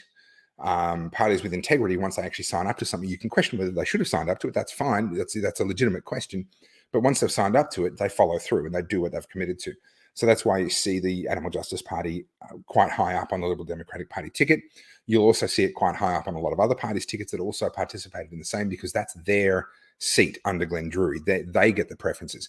And this is why it was so important for all of the freedom-friendly parties, One Nation, UAP, Freedom Party Victoria, Family First, DLP, etc., to all be preferencing each other. Because if the Liberal Democratic Party were picking up preferences from Freedom Party Victoria, Democratic Labour Party, etc., then they'd be able to outpace the Animal Justice Party. As it is, because most of those parties haven't done that, they've stuck the Liberals in there, and a lot of them, it's not guaranteed, but a lot of the time the preferences are going to stick with the Liberals. They're not going to pass through. So what that means is that actually the Animal Justice Party now are in the box seat, in that seat of Northern Victoria. Because of Glenn Drury, right? Because of gaming the system with Glenn Drury, it works. You can hate it all you want, but it works. But also because the freedom-friendly minor parties didn't do what I've been screaming from the rooftops for a year to do, and that is put all of the other freedom-friendly minor parties before you put any of the major parties. Now, that's where it comes down to us to vote below the line and do that ourselves, right? The parties didn't do it. The group voting tickets, they didn't do it. Almost none of them. Family First, DLP, did a better job than most, but by and large, it didn't happen. So it's up to us to vote below the line and put all of the freedom, especially if you're in Northern Victoria, put all of the freedom-friendly minor parties before anything else. Do all the freedom-friendly minor parties, then do the Liberal Party as a blocker at the bottom, and then leave the rest off. That's my recommendation.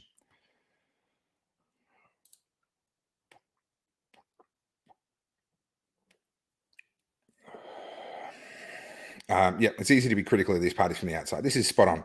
Put yourself in their position, knowing that not making a Drury deal results most likely in no elected MPs. That's what would have been the case last election. If the Liberal Democratic Party had not participated in Drury's wheel, scheme, thing, whatever you want to call it, we would not have had a David Limbrick or a Tim Quilty in the last 2.5 years. And that, to me, is unthinkable. So I don't like the system. I'm all in favor of reforming the system. But for as long as it's the system, I'm all in favor of using it. Yeah, so John, we cleared this up. It wasn't Ruddock. It was David Limbrick. I hadn't seen it, so I wasn't able to correct it, but it was corrected by one of the commenters.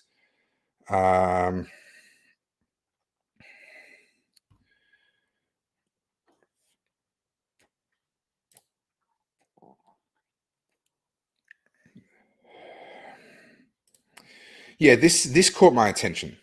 There were two big things out of today's so-called revelations. Most of them were not revelations. Most of them were already well known, well understood by anyone that follows politics in Victoria. Glenn Drury is the worst kept secret in Victorian politics, right? The pay-to-play preference wheel scheme thing, that's been going for years. We've known about it for years. That's not a revelation. Two things caught my eye. Number one, that he was setting up fake parties.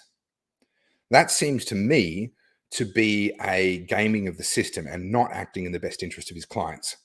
Number two, this implication that he was trying to create a Daniel Andrews friendly crossbench would suggest to me that he's not working in the best interest of his clients at all, that he actually has another agenda overlaid over the top of what he's doing. Now, would that give rise to civil lawsuits? Would that give rise to failure and duty of care, to conflict of interest type provisions in corporate law? I don't know. I'm not a lawyer. But it would certainly, if I was a party that was dealing with him and had paid him the money, and then I found out that actually he wasn't acting in my best interest, he had some other agenda overlaid over the top, I certainly wouldn't be dealing with him again, and I'd be talking to my lawyers about whether there is actually a lawsuit.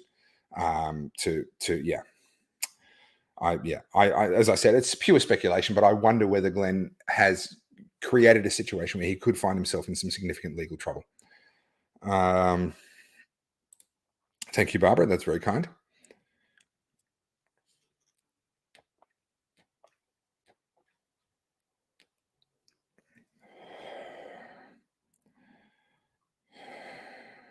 That's interesting, James. I didn't know that.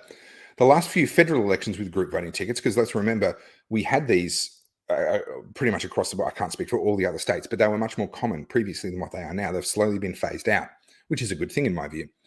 The last few federal elections with group voting tickets had a plethora of websites that let you print out your below-the-line how-to-vote card. Arguably, that's a big part of what killed the group voting tickets off. Look, I don't know. I can't comment on that, but that's an interesting observation. And in a way, that's what Joel's doing with Turning Point Australia, is actually bringing a lot more transparency to all of this.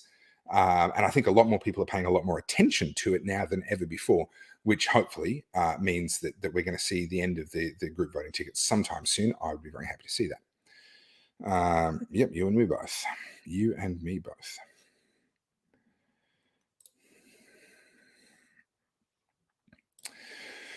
So this is an interesting thought experiment that comes up from time to time. Karen's saying, what would happen if no one voted? Well, what would happen if no one paid taxes? What would happen if no one showed up to work? What would happen? What would happen if we all pulled our money out of the bank? The problem with these thought experiments is that they're not actually practicable. They're not practical. We know that a lot of people are going to show up and vote, no matter how much, me and a bunch of others could all get on the message, hey, everybody, let's just not vote. Well, that just means there's going to be a bunch of people not voting, and the vast majority of people still will. And the result is going to be determined by the ones that show up and vote. So as nice as a thought experiment that may be, no.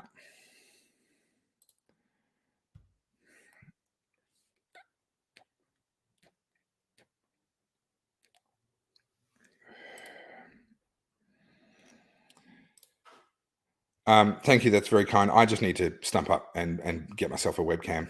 So I do appreciate that. I've actually had my eye on a particular webcam for a little while. And I think now that the better webcam in my old laptop has died, I should probably just bite the bullet and spend the money and get it. I'm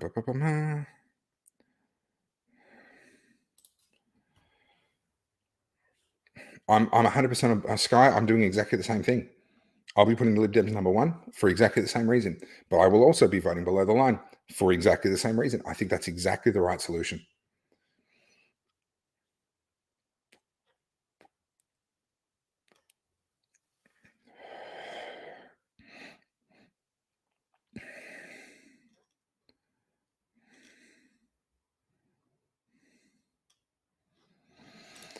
I mean, I haven't heard that, and that certainly isn't the case.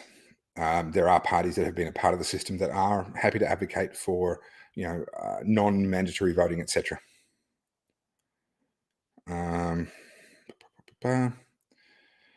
What do I think about the midterm elections in America? Look, it's kind of off topic, so I won't spend long on it.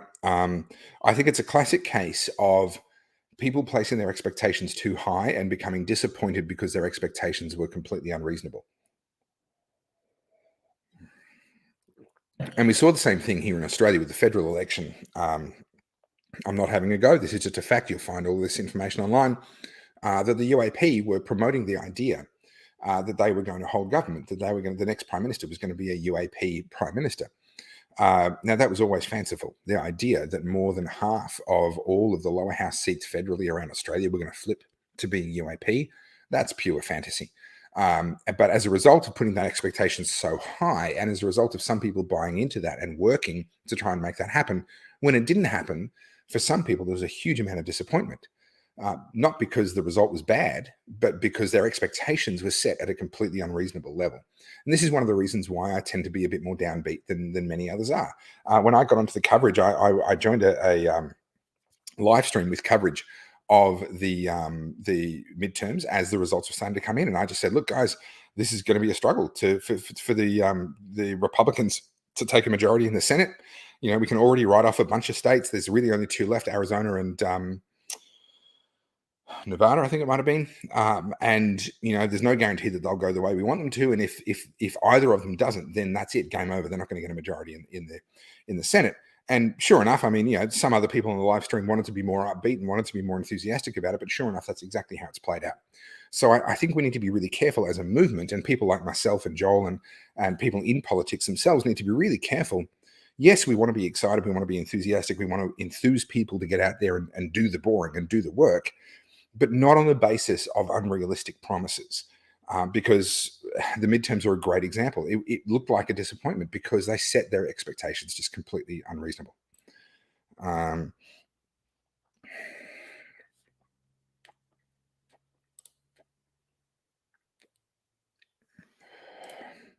agree.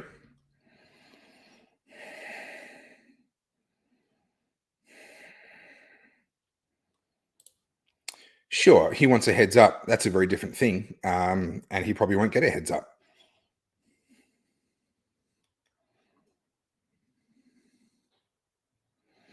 Is the voting for the Liberal Party last a bit that we missed at the federal election? No. Let's keep this in perspective. We are a minority. And we're a big enough minority to get some minor party MPs elected in the upper house of Victoria or into the Senate federally. We're not a big enough minority to decide who's going to be the government, right? We're not. Okay, not yet. We're working on that. I'm working on that. Joel's working on that. Other great people are working on that, growing the number of people who understand and care about freedom and vote accordingly. But we're not there yet. So we don't hold the power of choosing who the prime minister is going to be. If there's a big move on against the government of the day, then the government is going to change despite what we try and do. Our game right now is to try and make sure that the balance of power in the upper house is held by better people than what we've seen historically. That's where we're at. That's the realistic level that we're at. Maybe we can pick up a few lower house seats here and there. And I genuinely believe that we were going to pick up a few lower house seats federally in the May federal election. That didn't happen. Okay, so even me being downbeat compared to most, even I was still overestimating our chances. We need to be focused on holding that balance of power in the Senate federally, in the upper house at a state level. And that's really where we're at.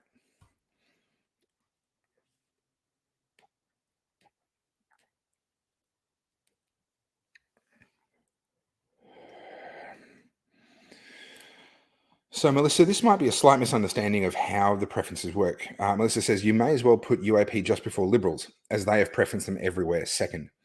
I would agree with not putting UAP for, if you're voting above the line, don't just put number one UAP, okay? Not because I have anything against the UAP, but because they've put the Liberals second just about everywhere, okay? So that vote is not going to flow through the other freedom-friendly minor parties before it reaches a major party.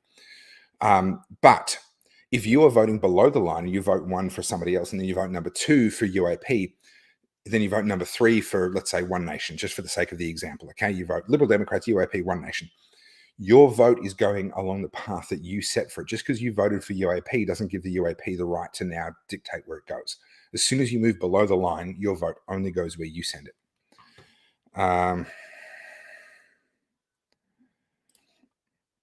Yeah, so the Animal Justice Party played Drury.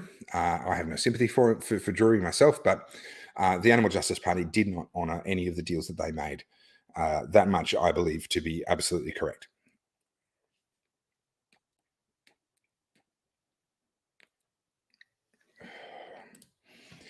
Valid question. You've got to dive into the weeds. I did a slow chat on this on Monday. I really went deep into the how to vote cards, into the group voting tickets to explain all of this. So the question from Cole is, so doesn't that mean that the Lib Dems turned their back on the other freedom-friendly minor parties too in favour of Drury's deal? Understand, the Lib Dems still put all of the other freedom-friendly minor parties ahead of any major party.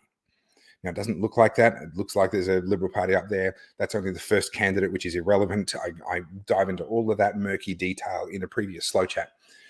In reality, the Lib Dems were one of only three parties to actually put all of the other freedom-friendly minor parties above the major parties. What they also did was put a bunch of other non-freedom-friendly minor parties up there as well. Now, that's what the Drury deal required them to do. In my opinion, I think that's a calculated cost that they're saying, okay, that might mean that some of these unfriendly minor parties win seats elsewhere, but in return, we're going to win seats as well. And we're guaranteed that somewhere we're going to have some people in Parliament. Is that the right deal? Well, that's for you to decide. I support the decision. I support the approach that they've taken. But no, they have not. The Lib Dems did not turn their back on other freedom-friendly minor parties. They have preferenced all of the freedom-friendly minor parties, including parties that have actually been attacking them by name. They've actually put all of them above any of the major parties, and that's not something that most of the other freedom-friendly minor parties can lay claim to. I can't speak to Glenn's motivations, but I will say he's made an awful lot of money doing this over the years. So,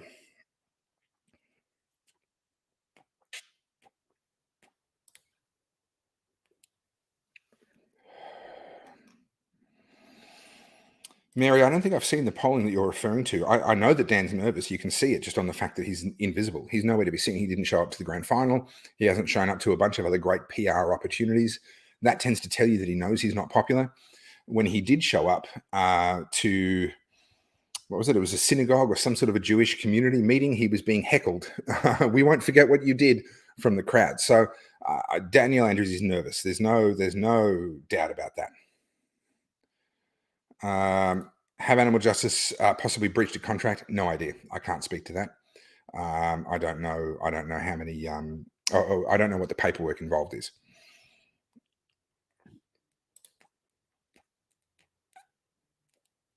Okay, really good question, Ed. Ed says, please help me understand. I put one freedom fighter above the line and 5 below the line and Labor and Greens last. Okay. So when we're talking above and below the line, we're only talking about the upper house. In the lower house, that's a smaller piece of paper, you must number every single box. Put all the freedom parties first, then use the Liberal Party as a blocker, and then put everyone else below that.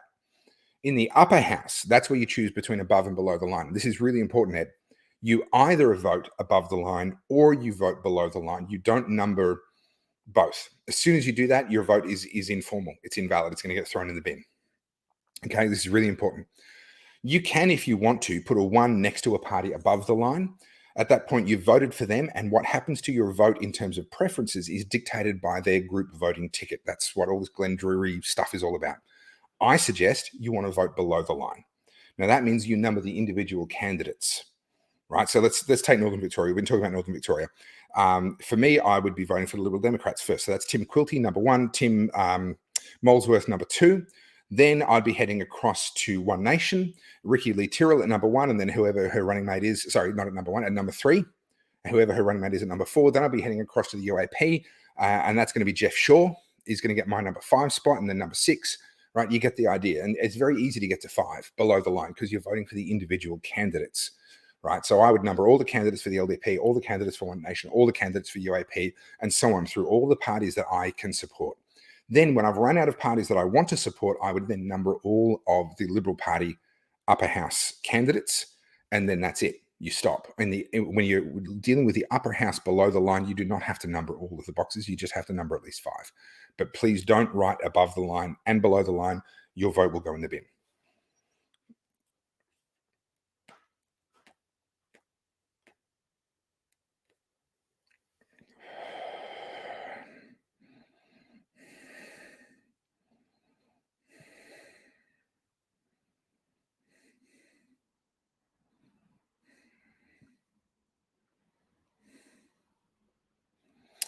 That's very possible, James. It's very possible. Yep. So Ryan is answering the same question there, Ed. Yep. Ed's clear now. He's got it.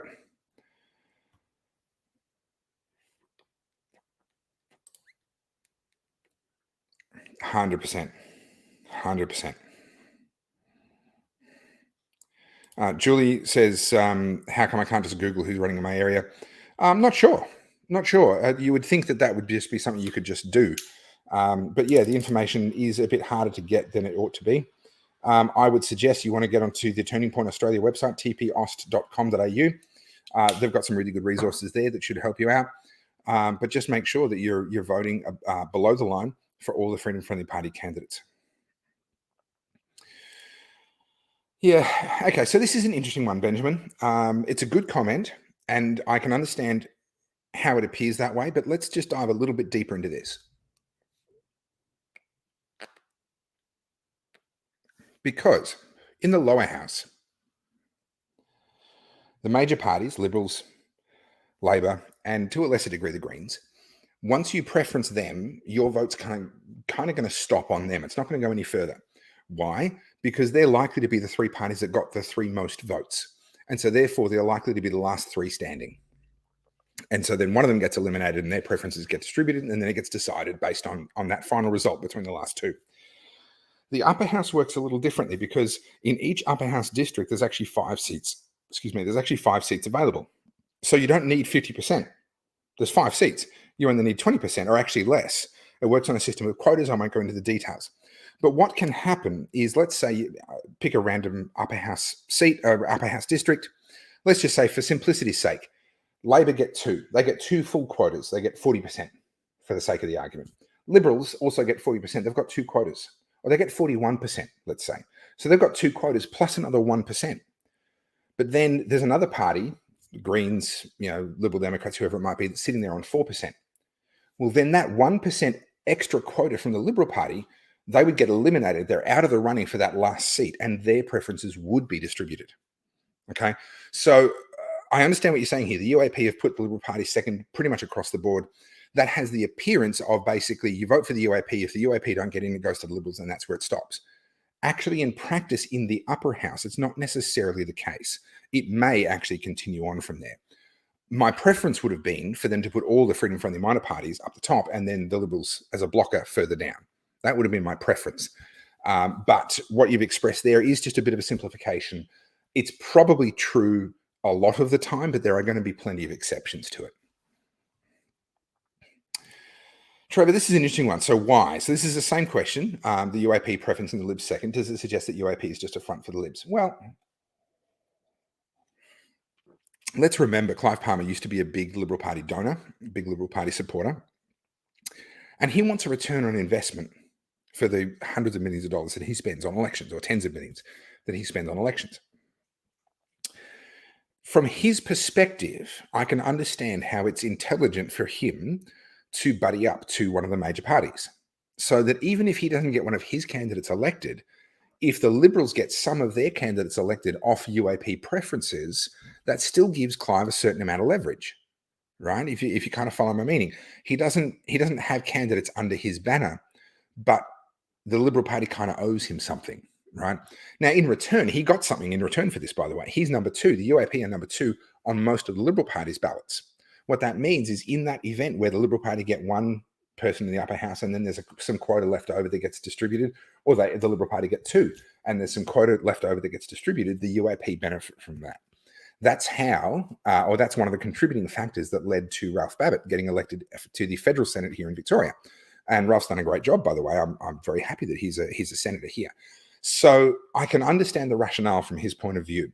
What it does do is make it a lot harder for anyone other than the UAP, for One Nation, for the Liberal Democrats, for Family First, for the DLP, etc. It makes it a lot harder for these guys to get someone elected in the Victorian Upper House. So I would love for him to have done it differently to what he did, but I can understand from where he sits. I can understand why he would have done it the way that he did.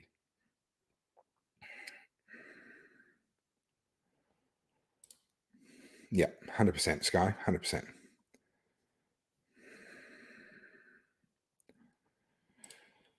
Yep, absolutely. Absolutely. There are very few parties that actually just got the basics right of putting all of the other freedom-friendly minor parties ahead of any major party. That was literally like you all had one job, put each other ahead of any major party, and very, very few of them actually did that. The Liberal Democrats are one. It doesn't look like that. I've went into detail on that in a previous slow chat, but in practice, that's what the Liberal Democratic Party did. Family First, most of their seats, they did the right thing. The DLP were pretty good as well. But in reality, the rest of them, no, they allowed, whether it was ego, whether it was trying to teach someone a lesson, trying to make a point, whatever it may have been, they didn't actually do that. So, yeah.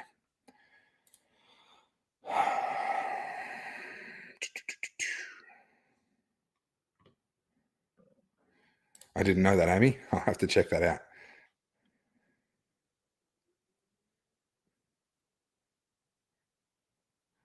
Okay, Melissa's got more detail on the heckler at the Jewish meeting. Was a UAP candidate, apparently. He was also heckled at a park. It's petty, but I quite enjoyed it. Yes, I do enjoy it. Interesting. Didn't know that. Avi made the point in a video that Dan's synagogue appearance was to a crowd of 25 people in a space that could seat hundreds. Yes. I'm not going to read that one out loud. I'll just let you read that.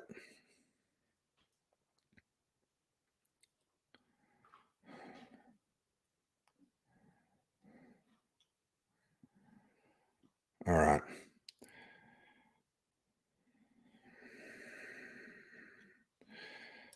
Okay, so two separate questions here.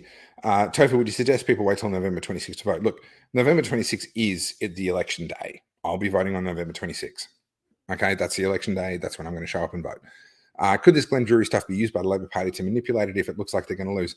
Not really. Elections are pretty much regulated at the constitutional level in Victoria. There's very limited. Sorry, my dog just had a skits out moment. Let me make sure the power's still plugged in. Yes, it is. No, I wouldn't be too worried about that. Certainly, if he was to try and pull a stunt like that, it would be very transparent. It'd be very visible to a lot of people, and it would get called out instantly. So I wouldn't be too worried.